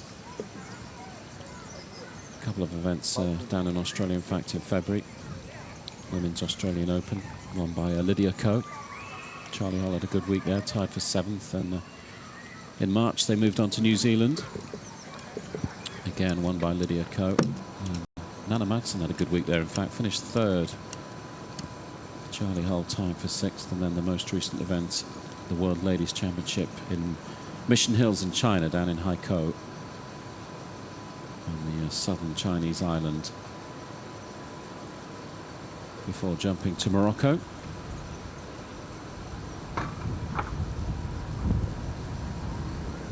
Not to be Philip Johnson.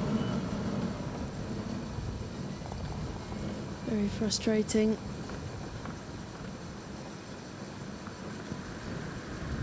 Players now needing these putts to drop. They can put some pressure on Gladys Nocera at the top of the leaderboard.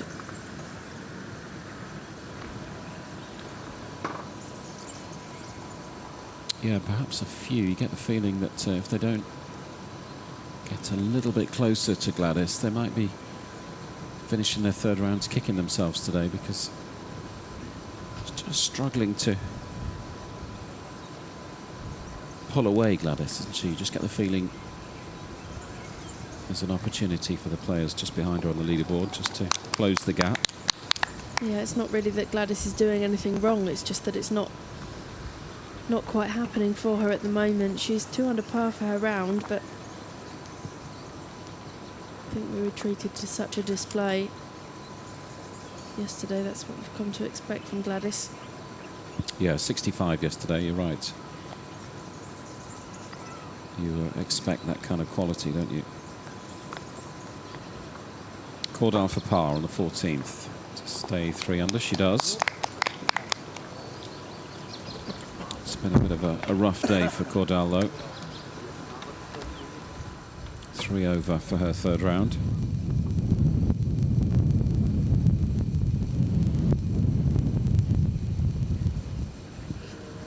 Looking like another par for Mel Reid, too.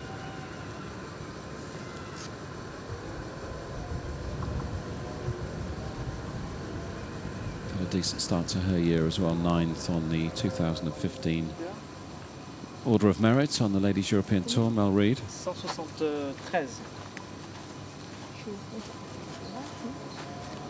Si on est au fond, non. Led, incidentally, by Ariya Jitanagarn, the young Thai player. Charlie Hull in second on the money list as it stands. Marianne Skarpnord in third. Suzanne Petterson in fourth. The young emerging Chinese star Lindsay Yu in fifth. Not to be forgiven.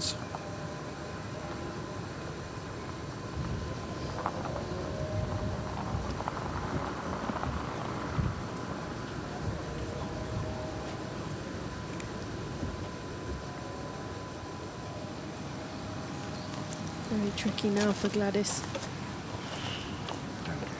Yes, could be a big moment for her. Parfait. Very important for her to get some stability in her feet here. As you can see, she's standing on the sand.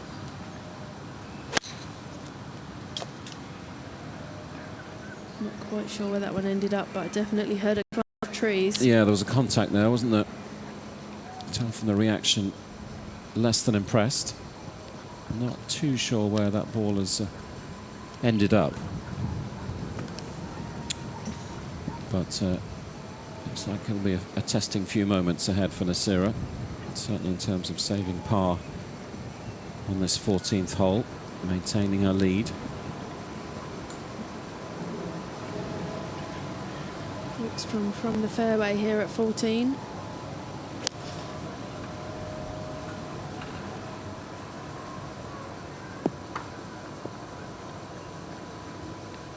Not on the putting surface, but that's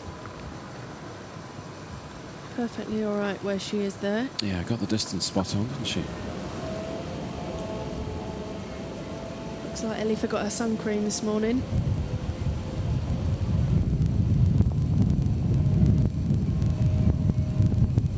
Yeah, you got to take care in this kind of weather, haven't you? Combination of strong sun and a bit of wind as well. Very easy to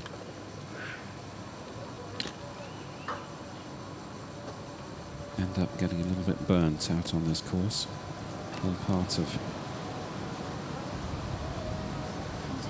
the professional package, the sun cream in the bag at the start of the day. Yeah, along with some wet wipes, because as soon as you put it on, your hands get all greasy, so either that or it's a job for the caddy.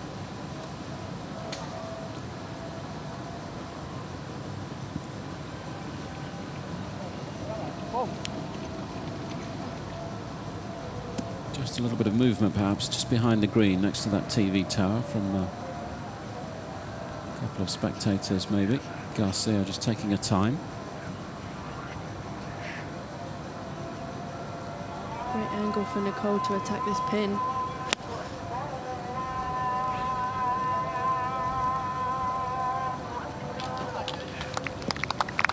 Just didn't spin for her.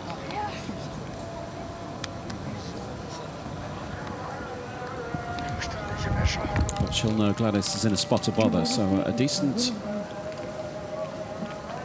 putt from Garcia could really put the pressure on. Could see a bit of movement at the top of the leaderboard in the next 5 minutes.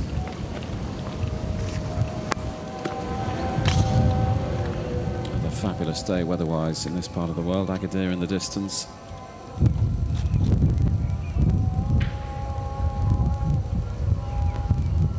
Parker in the sand on the 16th. Difficult to stop the ball from that lie. Florrie's done about as best as she could there. Great result.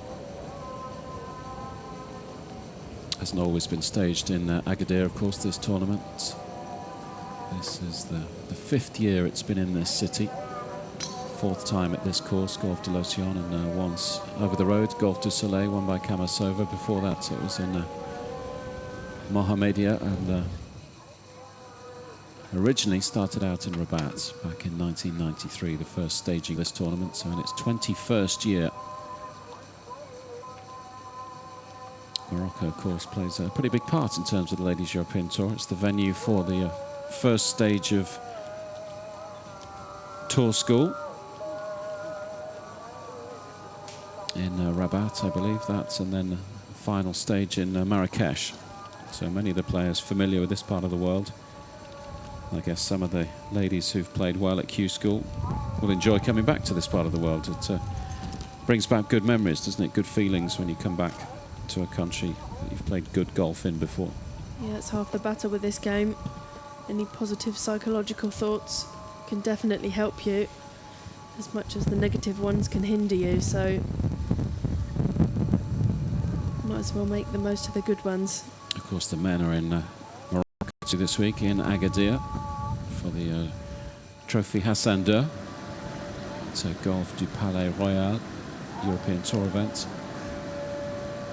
The only city which hosts both the European Tour and Ladies European Tour in the same week. So plenty of focus on the sport in Agadir this week. Good for the game, good for the development of the sport in this part of the world.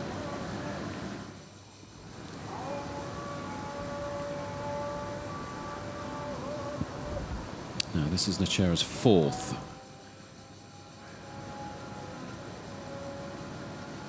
So needs to hold to save par.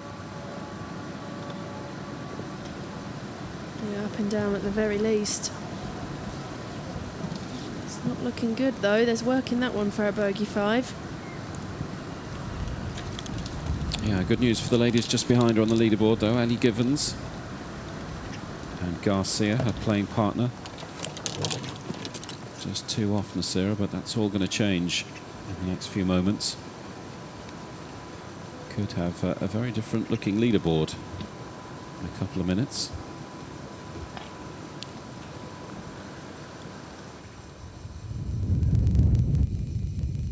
Good news too for Florrie Parker, who's not too far behind on 7 under. Stays 7 under, that's a good putt.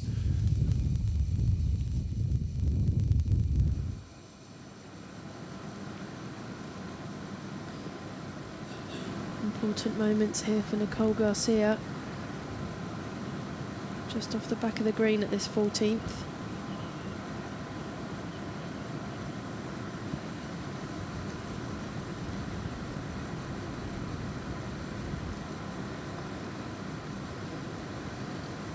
That's for birdie. Not to be, but she'll have that apart.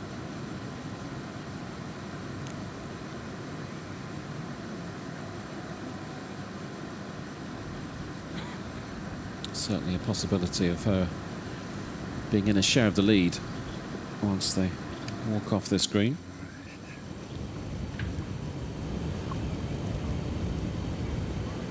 Back to Flick Johnson.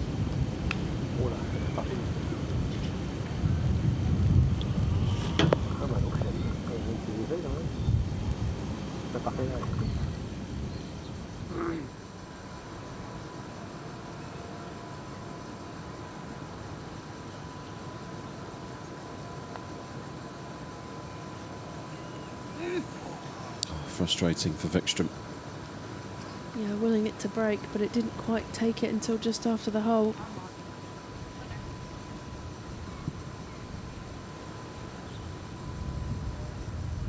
Let's rejoin Melissa Reid.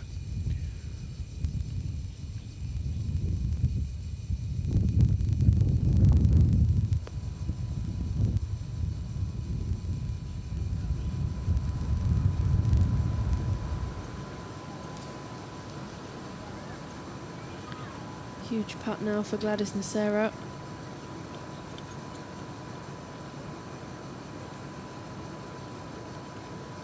This for the damage to just be a single drop shot.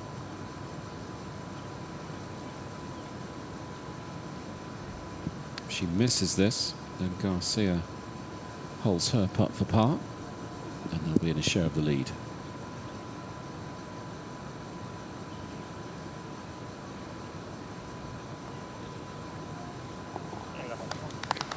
Never in doubt. No, in the circumstances, very impressive from Nasira. Still a shake of the head as she heads for the 15th tee. It's been a very up and down day for Gladys. She's got plenty of experience to know that she just has to stay patient. There's a lot of golf still to be played. This now a big putt for Nicole Garcia, because she'll be kicking herself if she ends up dropping a shot here. Got to take your opportunities when they come along.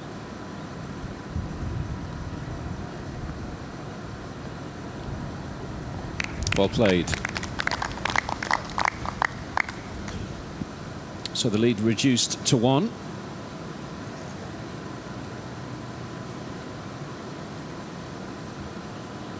Garcia now within touching distance.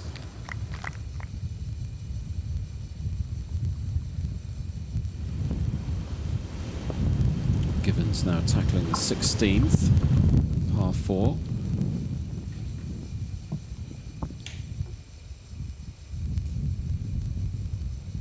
Just finds the edge of the green. Yeah, lucky as well. Don't want to be missing that green left.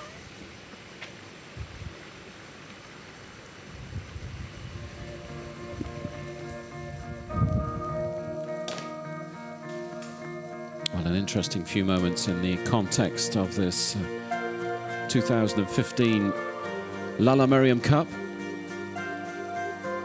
because the lead has been reduced to what, just one shot now for Gladys Nasira. Drops a shot at the 14th, and Givens and Garcia both within striking distance now.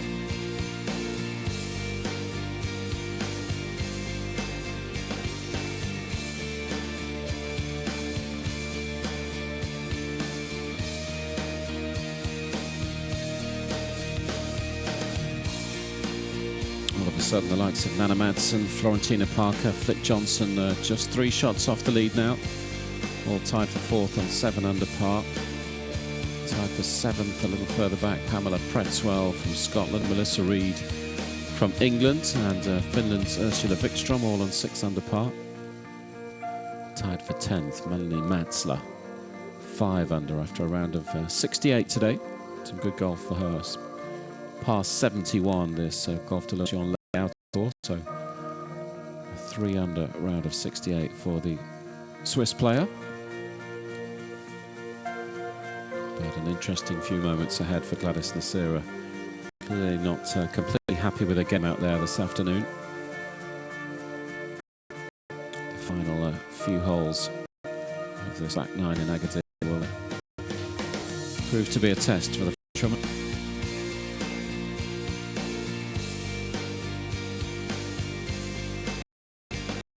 Take a look at some a little further down the leaderboard, also tied for 10th. The Frenchwoman Céline Urban, 5 under par through 15. Some good rounds from Marta Sands, Isabelle Boineau and Melanie Jorgensen.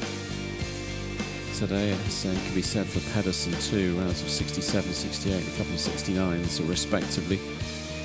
Mathilde Capellier, the 16-year-old amateur from France, still out on the course through 14. She's 4 under par for the tournament. Tied for 17th, the Swede Lina Bokvist, 3 under par alongside Stacey Lee Bregman from South Africa, Chloe Lequan from Belgium, and Tonya Daffenrud, the player who surprisingly shared the lead after day 1 in Agadir. 4 under 67 from her on Thursday, still sticking around. Not too far off the pace, 3 under par. But all eyes on Nasira over the next 45 minutes or so, see how she reacts to that drop shot. There's Cordell, hasn't been the day she was looking for today. 3 under par for the tournament now through 14, tied for 17th.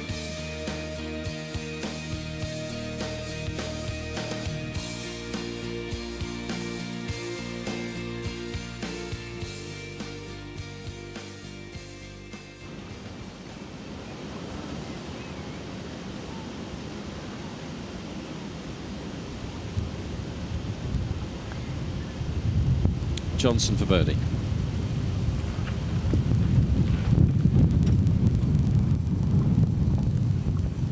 Not happy with that result. No, there's a few frustrated faces out there this afternoon.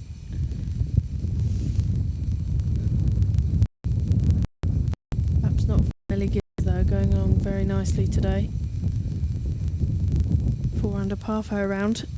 No, and that was for a share of the lead. Looking good for par there.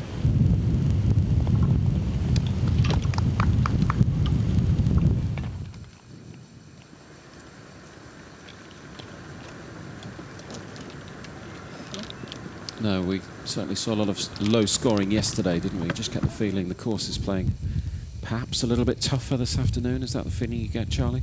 Yeah, I think so. I mean, having a look at the pin positions as well, I think there's perhaps some tricky ones out there. The greenkeepers trying to protect their golf course, knowing that the wind is going to be a lot less than it has been in the last few days.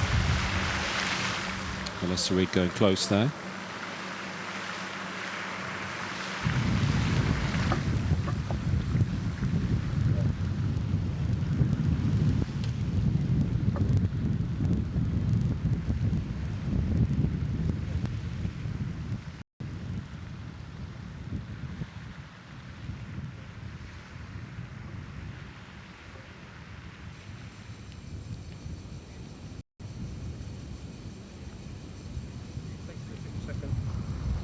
Now let's jump back to Florentina Parker, 7 under par.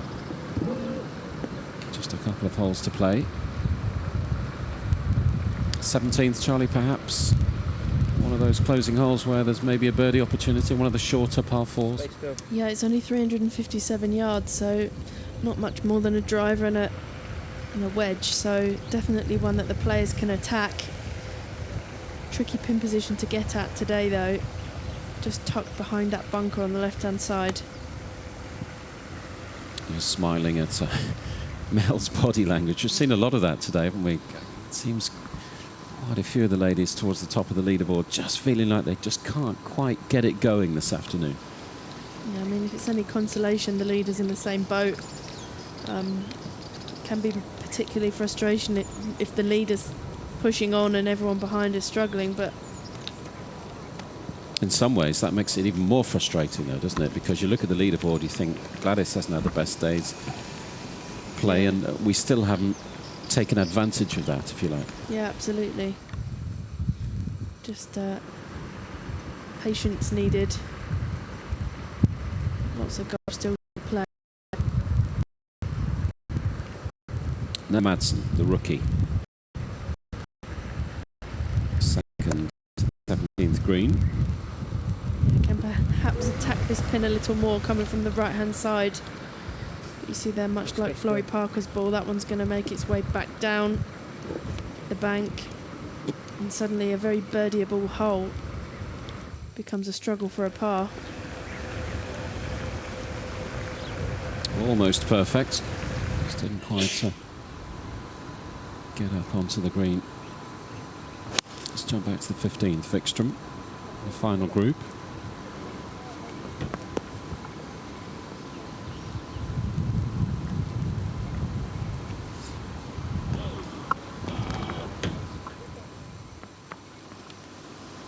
Sarah in some more bother by the looks of things.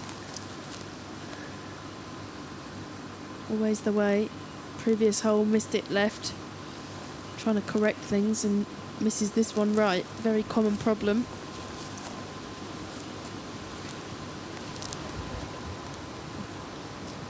Nicole Garcia to play first though, from prime position in the middle of the fairway. Yeah, certainly looking the more comfortable of the two at the moment, isn't she? The 24-year-old from South Africa. Yeah, seems to have a great temperament on the golf course. I was saying yesterday, simply to make the cut was her first objective when she arrived in Agadir. She's done a lot better than that. Yeah, I think those objectives might have to be re-evaluated now. Reassess the goals on Saturday morning, but maybe that helps. Not putting too much pressure on yourself, even when you put yourself in that kind of position, and still able to play freely today and tomorrow. Could be a different case tomorrow, of course. Yeah, I was going to say, she's been thoroughly impressive today, but it'll be interesting to see how she deals with final round nerves, being in contention tomorrow. Or perhaps even leading. Who knows, these final few holes. Not entirely sure where that ball has stopped rolling, but we will track it down.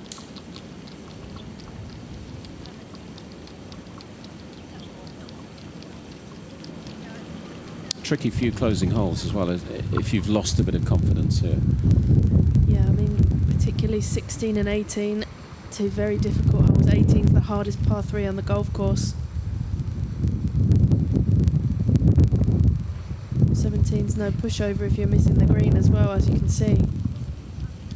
So players being tested right until the very end moments of their round.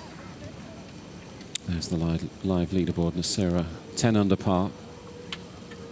She did have the luxury of a 3-shot lead earlier today, but that has disappeared in the last few moments. Givens and Garcia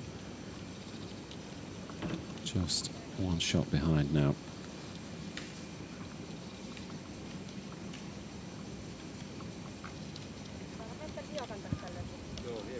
Anna Madsen not too far off the pace. She saw their tie for 4th on 7 under alongside Florentina Parker and Flick Johnson.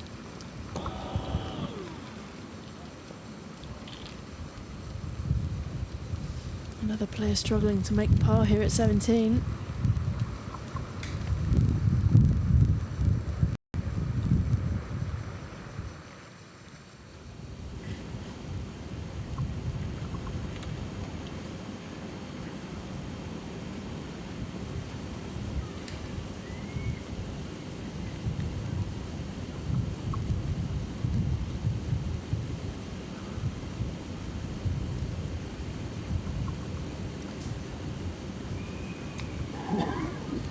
In a spot of bother on the 16th too.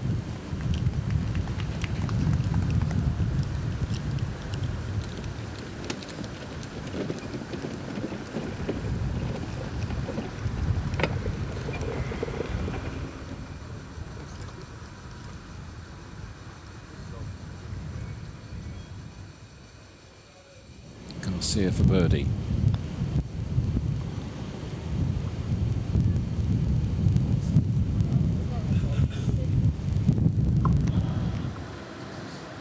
To be, but a solid par for Nicole.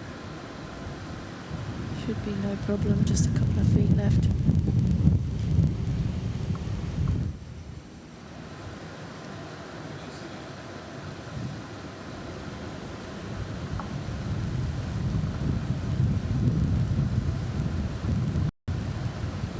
Now Sarah did find the green with a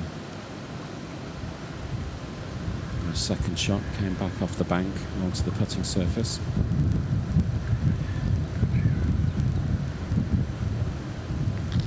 This will be a good par if she does indeed save par at this stage of the round, given the events of the last few minutes. Yeah, a bit of fortune for Gladys. Flying the green, it rolled all the way back onto the putting surface. She could make birdie, of course.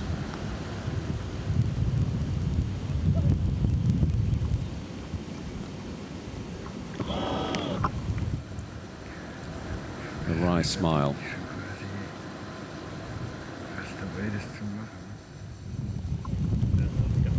In for par.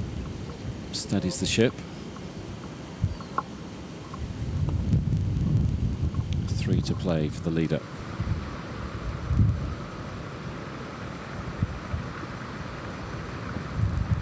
Yes, to stay within 3 of the lead.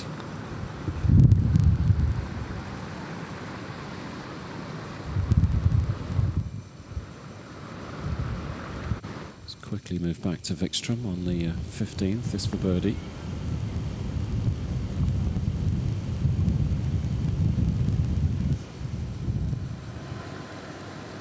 Not to be. We saw so many good putts hold yesterday. It's not quite happening out there for the players.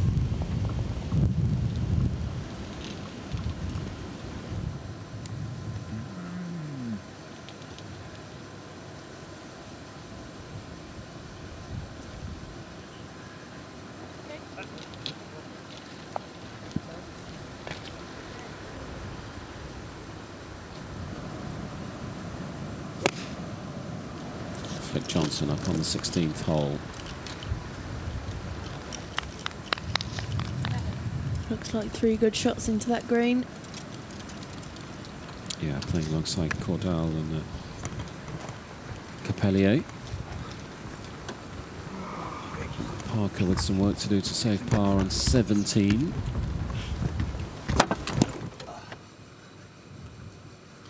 Very disappointing to drop a shot here at the 17th. As you mentioned, it's the one of the closing holes where the players maybe look to think about picking up a shot. Yeah, particularly after the day Flores had. A run of birdies around the turn, 8, 10, 11 and 12. That's Ellie Givens just waiting patiently. Still tied for second alongside Garcia.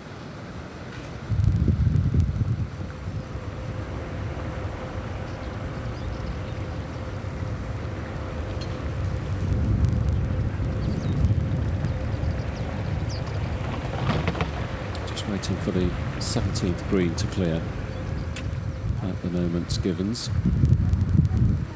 She's in a great position to attack this pin. Perfectly placed on the right hand side of the fairway. Almost takes that bunker on the left completely out of sight. Very sensible play from Ellie. Yeah, a big few minutes coming up for her. A couple of birdies. She could be the leader tonight.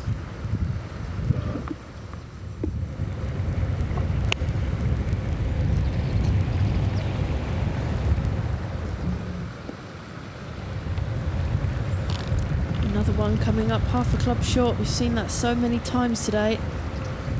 It's a very narrow portion of the green. That left section is only 11 yards deep, so very much a one club green.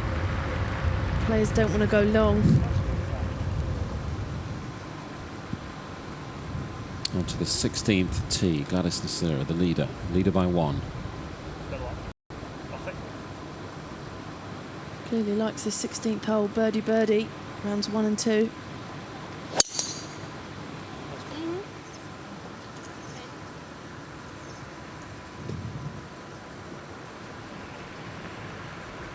Using the contours nicely there.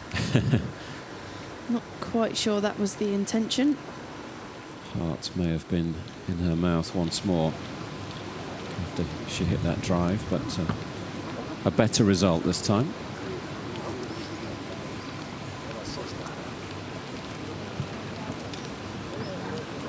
Get a good idea of the contours of that 16th hole, sloping fairways.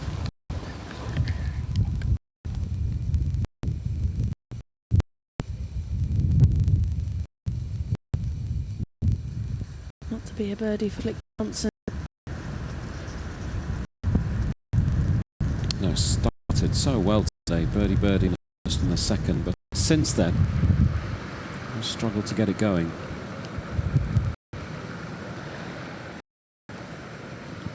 Redo.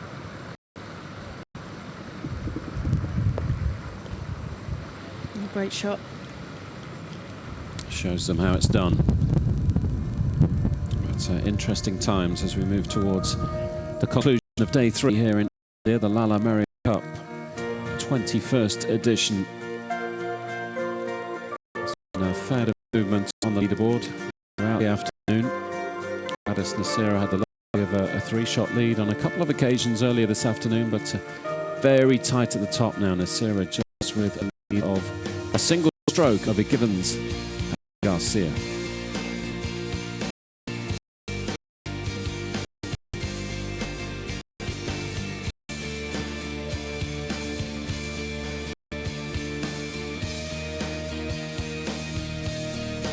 Not too far off the leader, Nacera, Florentina Parker and Flick Johnson alongside one another, tied for 4th on 7 under par. A little further down, tied for 6th. Madsen, Pretzwell, Urban, Reed and Vickstrom. All those players still out on the golf course this afternoon. But not too much left of day 3's play. Test of nerve here for Ellie Gibbons. Work left in that one for a par.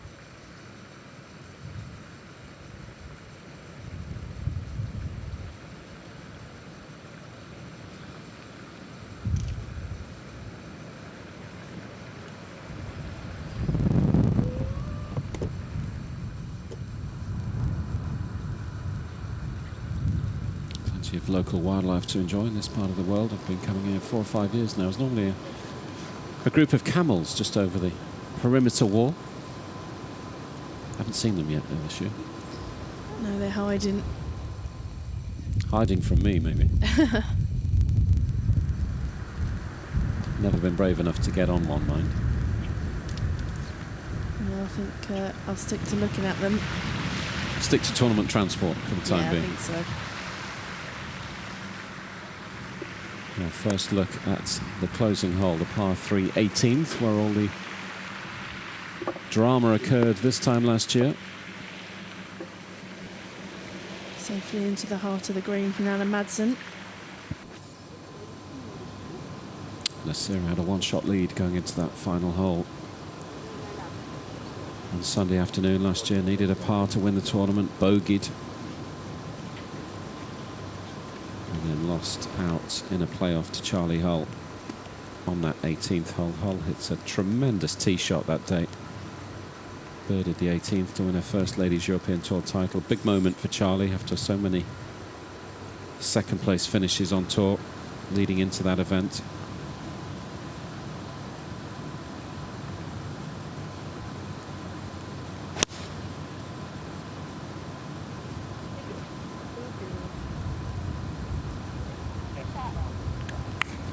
Good shot from Vickstrom.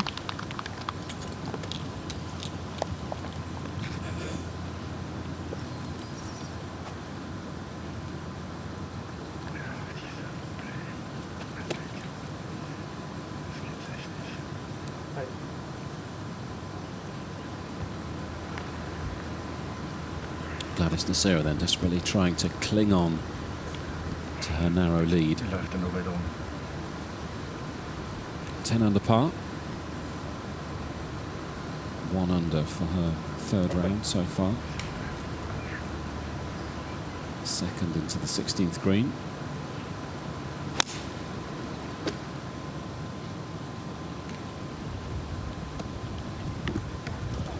Very nice indeed.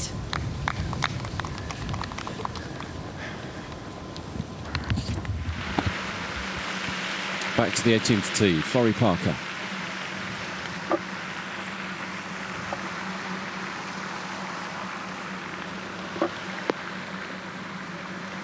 Nice attacking play from Florrie.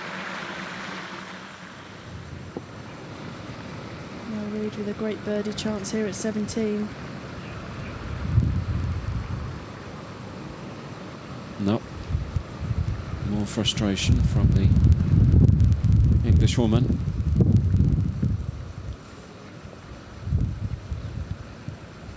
One under for her 3rd round. Again, another of those fairly high up the leaderboard at the start of the day, who hasn't really been able to get it going this afternoon.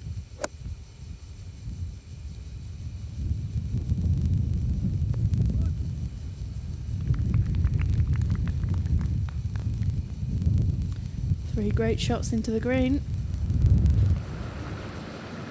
Gibbons for par. No, drop shot for Ellie. That's disappointing. It's come at just the wrong time. Surprising how many drop shots we've seen here at the 17th today. Possibly good work from the greenkeepers with their pin position.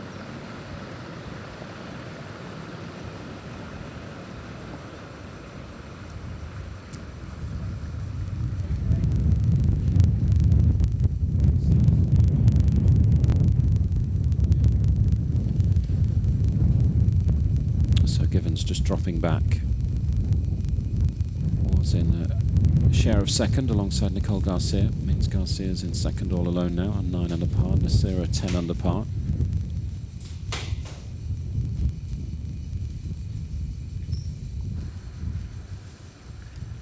Still time for Gladys to extend that lead, of course, but as we've seen, 17th and 18th, tricky holes.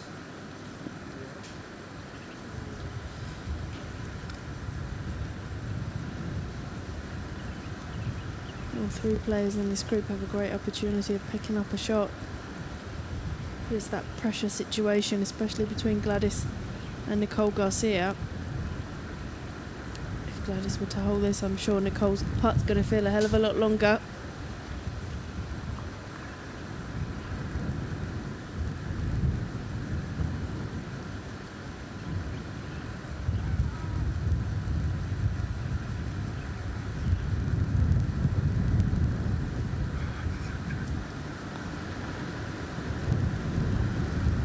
And then it goes, a timely blow from Gladys Nasira.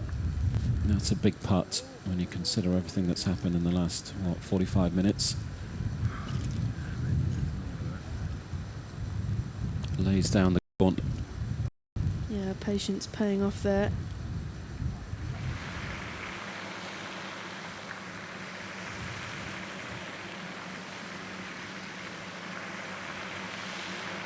Nella Madsen, not a huge fan of this hole. Bogey round 1 and 2.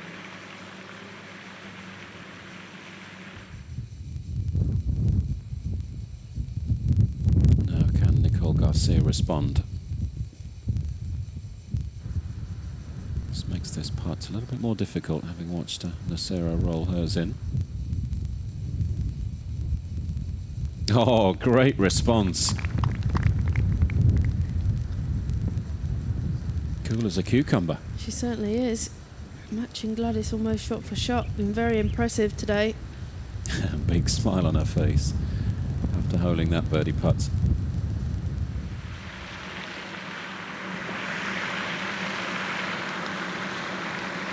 Parker for birdie on 18.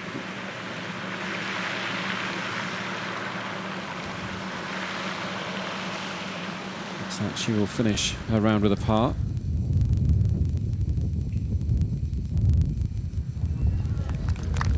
Quite incredible. All three players in that group all making a birdie 3 at the 16th. Not often you see that. Now, hats off to the final group as they make their way towards the 17th tee. But hugely impressive from Garcia in particular. Madsen in for par.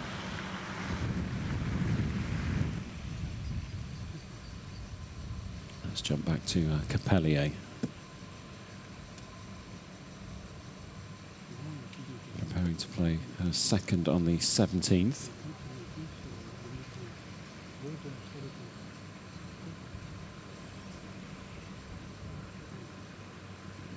Can she get up this bank, Charlie, and onto the 17th green? Not too many have done this just lately, have they? No, definitely some sensible play needed. Perhaps staying away from that flag and just hitting into the middle of the green.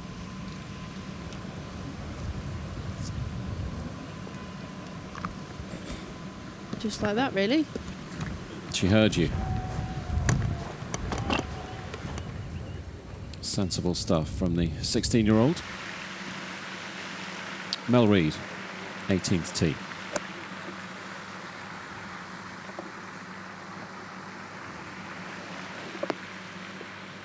Yeah, that's a great tee shot. Yeah, just about the best we've seen today.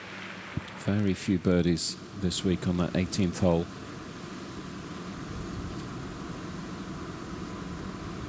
Cordal back on the 17th. Looking to follow Capellier onto the green. Should work its way back onto the putting surface.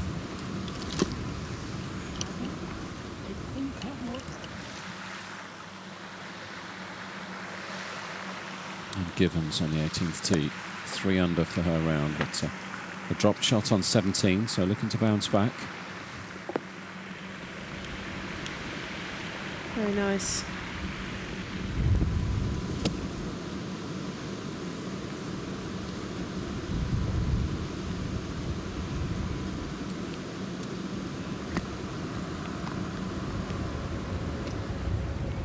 Flick Johnson, the last to play her second into 17.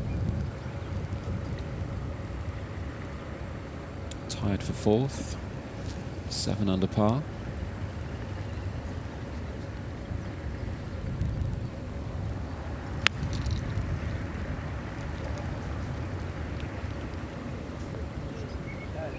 Very nice. So difficult to control the spin and keep that ball near the flag.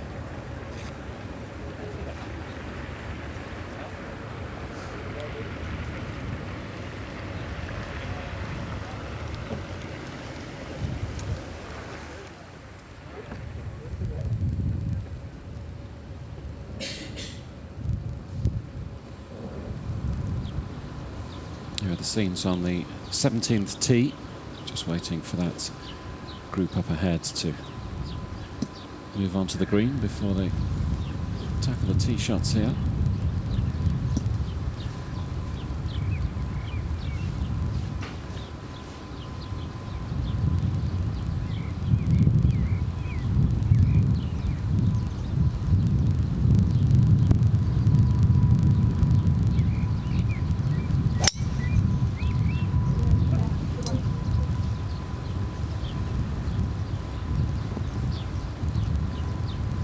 Position A once again for Nicole Garcia. Yeah, she's been solid today, just the one drop shot on the 5th hole. 3 birdies on the card.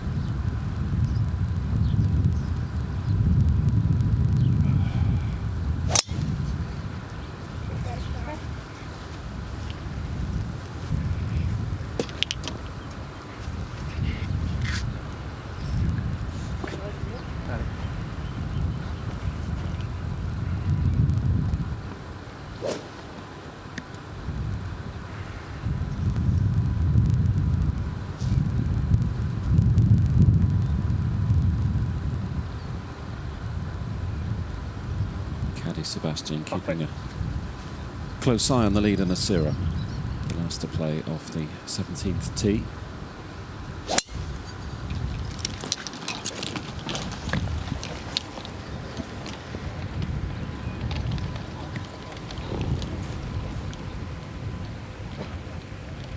Big drive from Gladys. About 260 yards. Helped by the bounce, of course.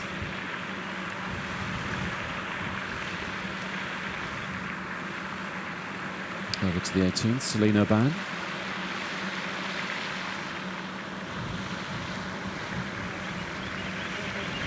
And a tie for 6th at the moment, so a couple of good rounds to start her week, 68 and 69. 1 under par for her 3rd round here in Morocco.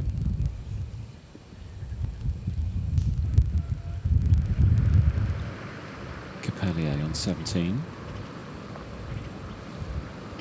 She'll have that for par.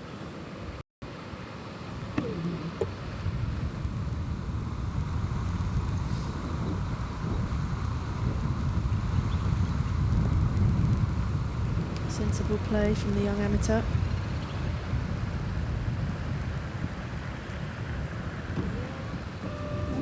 Struggled to reproduce the kind of golf she demonstrated on Thursday and Friday, Capellier today.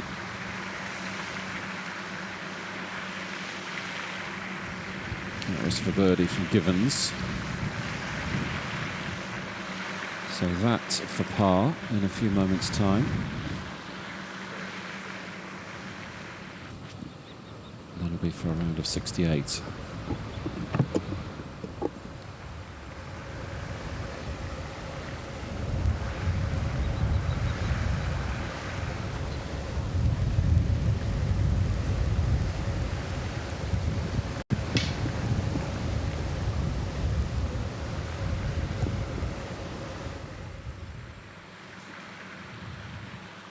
back to the 18th, Mel Reid.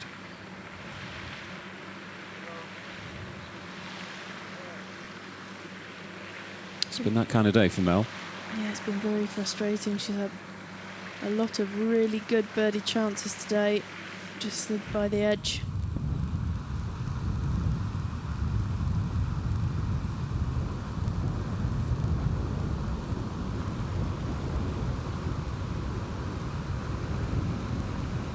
Flick Johnson on 17. This for birdie.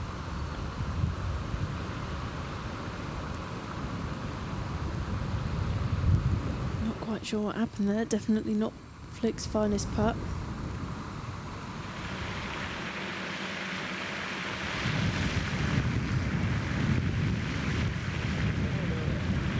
Urban in for par on the 18th. It's a round of 70 for the French woman. Add to rounds of 68 and 69 on days 1 and 2.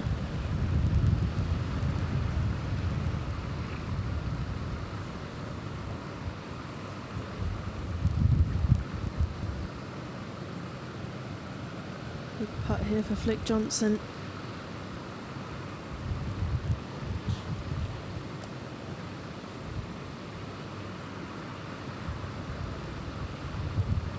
Just hung on in there in the left edge. The facial expression said it all, didn't it?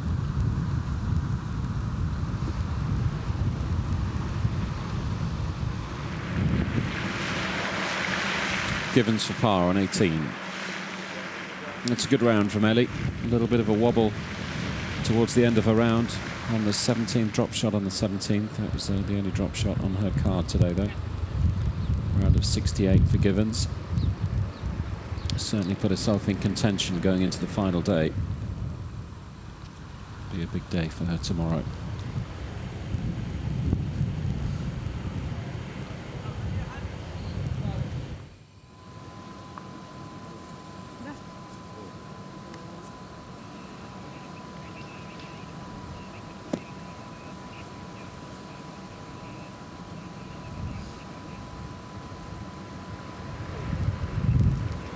The final group.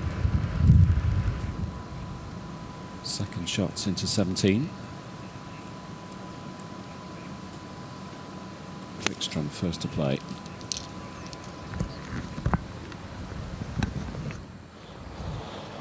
Very nice. I think the other two players in her group will be looking to follow that one.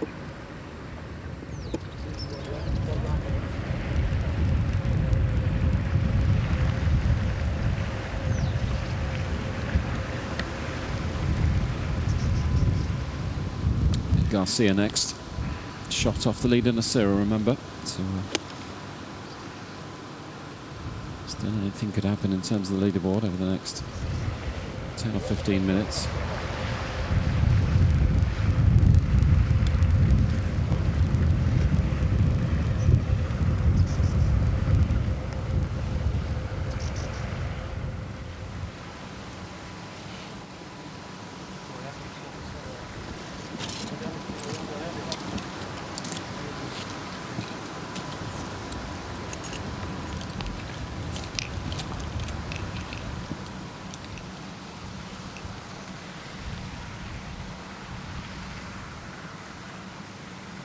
A little bit of wind to contend with for Nera. You can see from the flag just coming off the right. As the players take on their second into the 17th.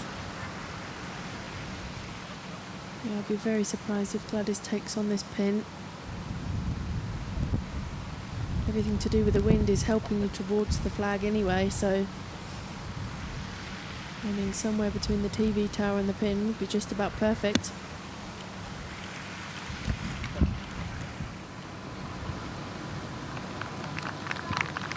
It's a great shot, yeah. One of the best we've seen in the last hour or so on this 17th.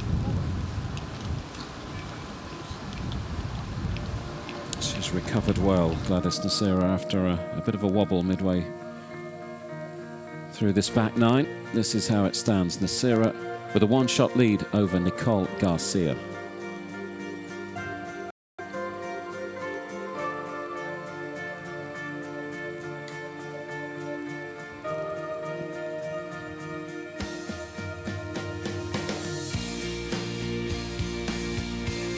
Very good day for Ellie Gibbons, the young Englishwoman, with a 68 to move her up the leaderboard.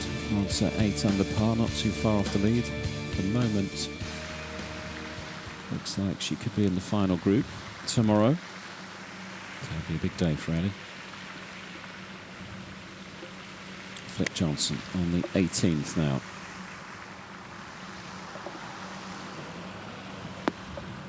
Wow, what a shot. Very nearly pitched that one in the hole. Nearly drove away in a nice new car. Yeah, one of the best we've seen on the 18th this week. Very few birdies on this closing hole.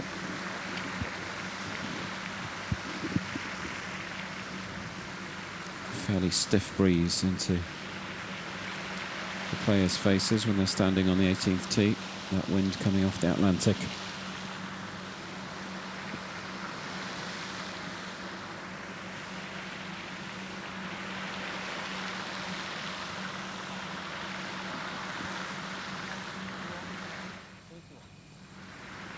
.165 yards over the water. Let's see what Matilda Capellier can do.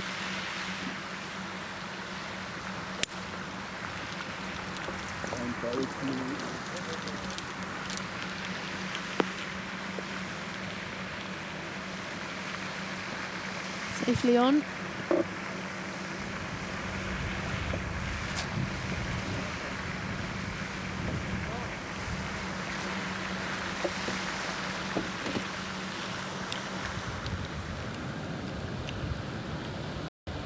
Let's get back to Nicole Garcia, this for birdie. This would tie the lead, in fact. It's not going to, though.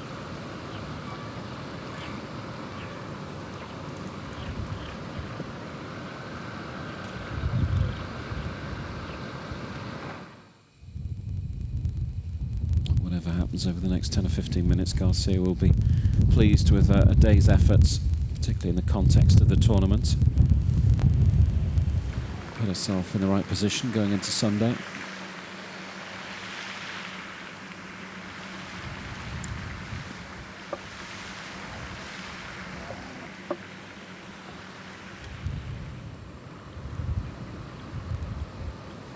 Vickstrom looking to close the gap a touch on the leader Nasira. Birdie putt on the 17th. Oh yes. Her patience paying off. Gets her under par for her round. Yeah, we haven't seen too many of those drop on the 17th this afternoon. Back-to-back birdies for Vickstrom, birdied the 16th as well, so finishing strongly. Can Nasira match her?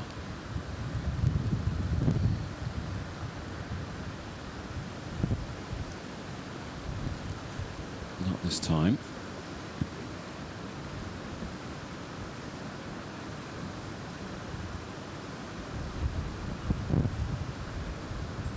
Yeah, that one would have made her sleep a little easier, I think. In for par, stays on 11 under. Still 2 under par for her third round.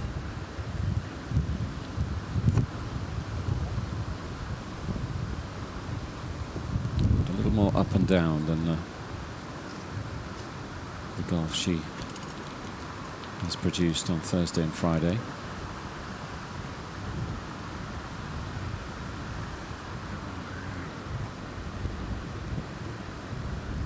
To stay within a shot of the lead, and she does. So 1 to play for the final group. Nasira 11 under par, Garcia 10 under par. Givens in the clubhouse on 8 under par.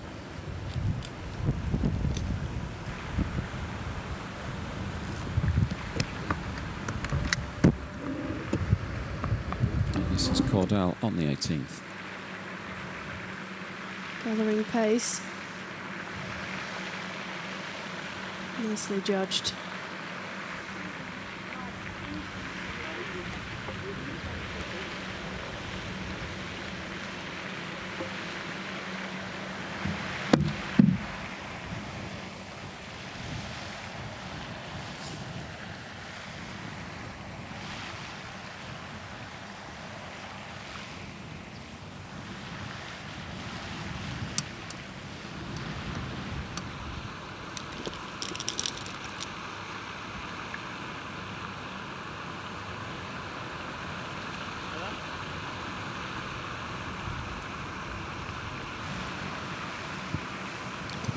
takes to putt. Sense she will be happy to get off the golf course this afternoon. It's been not the best of days. It looks like she'll finish with a par.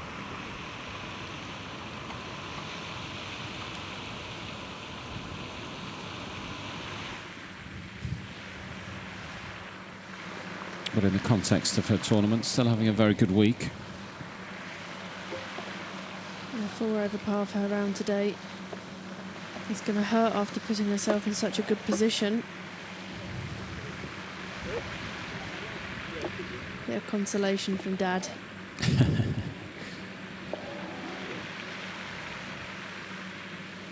Maybe he's saying, right, straight to the practice range. Possibly. No, she had a great first couple of days, Capellier. All a learning curve when you're 16 years old.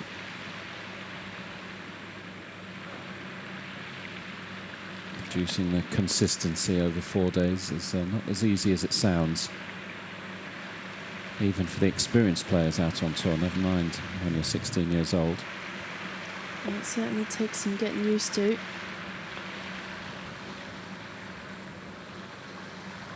Oh, that's tough. Tough to take for Flick.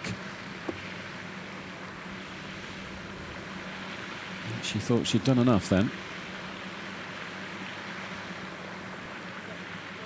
Would have been a nice way to finish the day as well. Would have just pushed her on to 9 under par, just a little bit closer to the leader Nasira. Not to be though. But another who's played herself into contention. Great start to her day. Birdie on the first and the second. Just the one drop shot on 11 for Flick Johnson. Round of 70 to add to rounds of 68, 68 Thursday, Friday. Annalise Cordal in for par. Round of 72 for her. Yeah, she did well to fight back actually, didn't she? She was having a pretty tough time out there at one point. It seems to be the pattern today, doesn't it? Quite a few players have had very good opening days, Thursday, Friday. Shot well below par and then have struggled this afternoon. Be interesting to hear some of the ladies in their post-round interviews, just try and explain exactly what happened out on the course today. Perhaps the conditions were a bit tougher, as you say, the pin position's a bit tougher. Perhaps just that extra bit of pressure makes the difference on Saturday. Vickstrom then on the 18th tee, just one to play.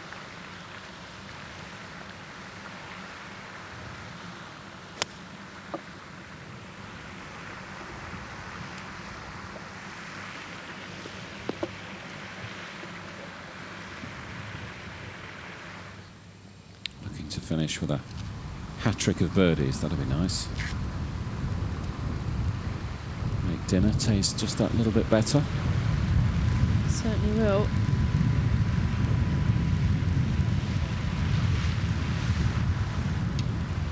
Been thoroughly impressed by Nicole Garcia today.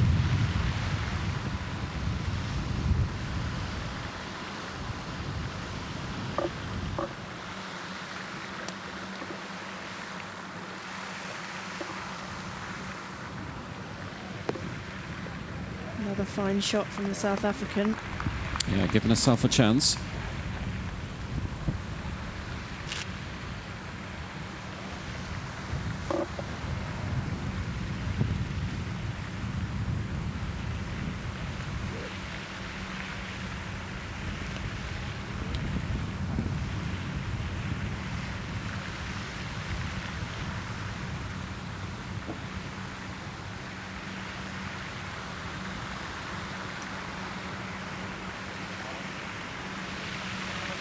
Sarah the last to play.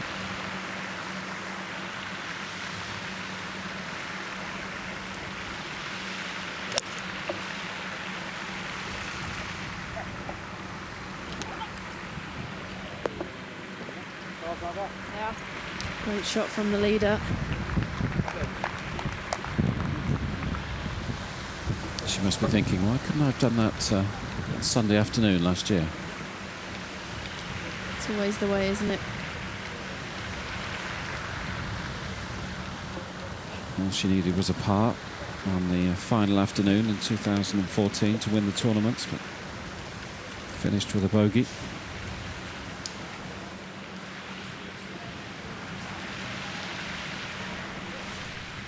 Well, let's hear from Ellie Helena, Gibbons. great round for you out there today, 68.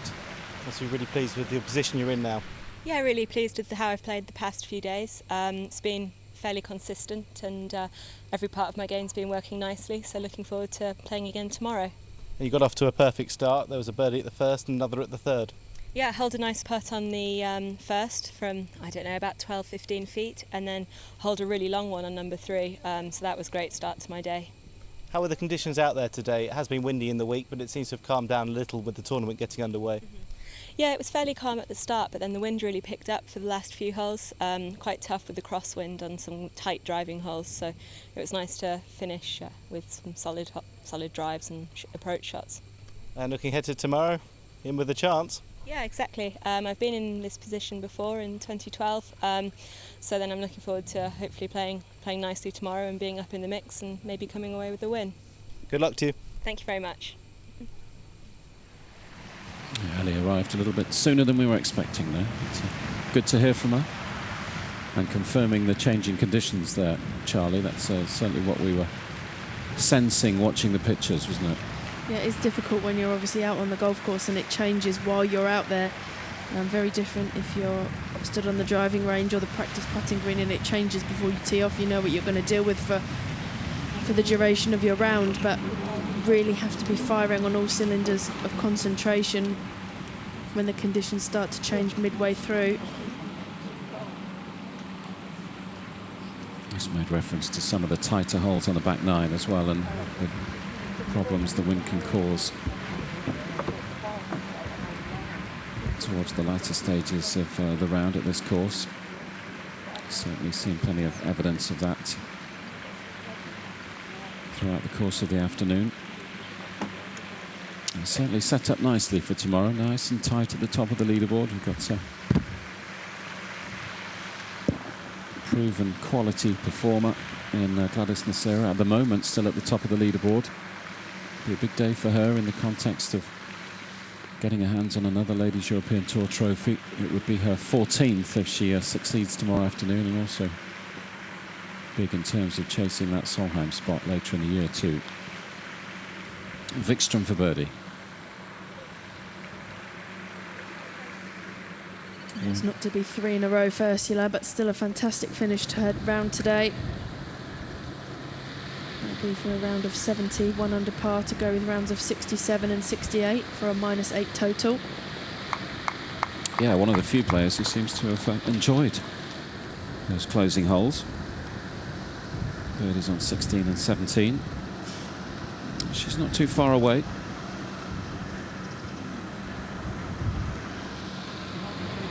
A bit of magic tomorrow, you never know. Vickstrom could be flying back to Finland with her first Ladies European Tour title.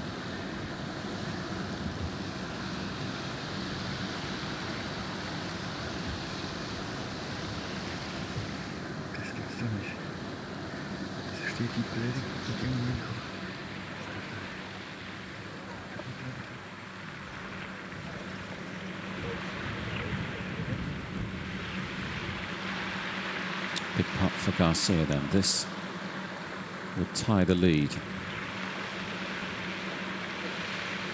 No, not to be.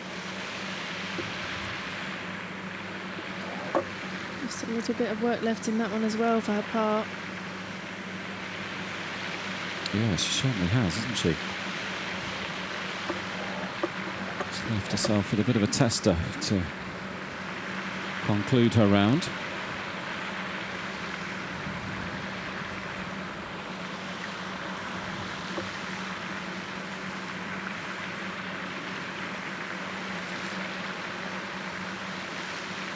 Sarah to extend her lead.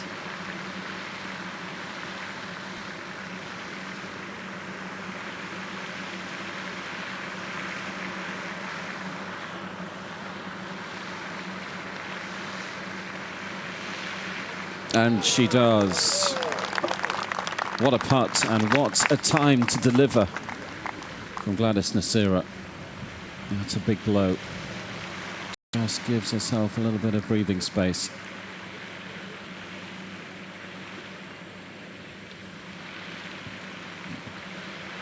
A round of 68, 3 under par round of 68. This puts a little bit of pressure on this putt too.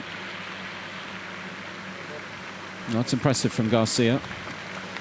She's responded time and time again this afternoon, but will perhaps be a little bit disappointed to walk off the course 2 shots adrift. But in the context of her career, her week here in Morocco, still, I'm sure will be delighted to see her name in 2nd place on the leaderboard. Absolutely. I mean, I've been not only impressed with her golf today, but also how she's handled being out there with Gladys in the final group. Nice to see you playing. Thank you. It's been a mixed day, hasn't it, for many of the ladies out on this Golf de l'Océan course in Agadir. Congratulations for the final group as they make their way towards the clubhouse up the hill. Just gives us a few moments to wrap things up and bring you bang up to date with the leaderboard at the end of round 3. Gladys Nasira with a 2-shot lead over Nicole Garcia from South Africa.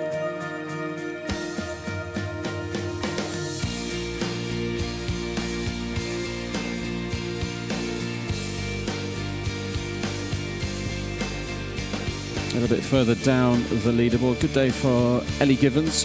Very good round of 68 for the young Englishwoman. Has moved her into a tie for 3rd alongside Ursula Vickstrom. Strong finish from Vickstrom. Of course, birdies on 16 and 17 pushed her onto 8 under. So that pair 4 off the leader, Nasira. Flick Johnson alone in 5th place. 5 off the lead on 7 under par. Nana Madsen, the rookie, Florentina Parker, and Celine Urban alongside Mel Reid. All those players on 6 under par, tied for 6th. Those 6 off the leader, Nasira. A little bit further down the leaderboard, tied for 10th, Annalise Cordal. It wasn't the day she was looking for today. 1 over round of 72 for the Frenchwoman, 5 under par for the week. Tied for 12th, Marta Sands. Good round from her, 67 today.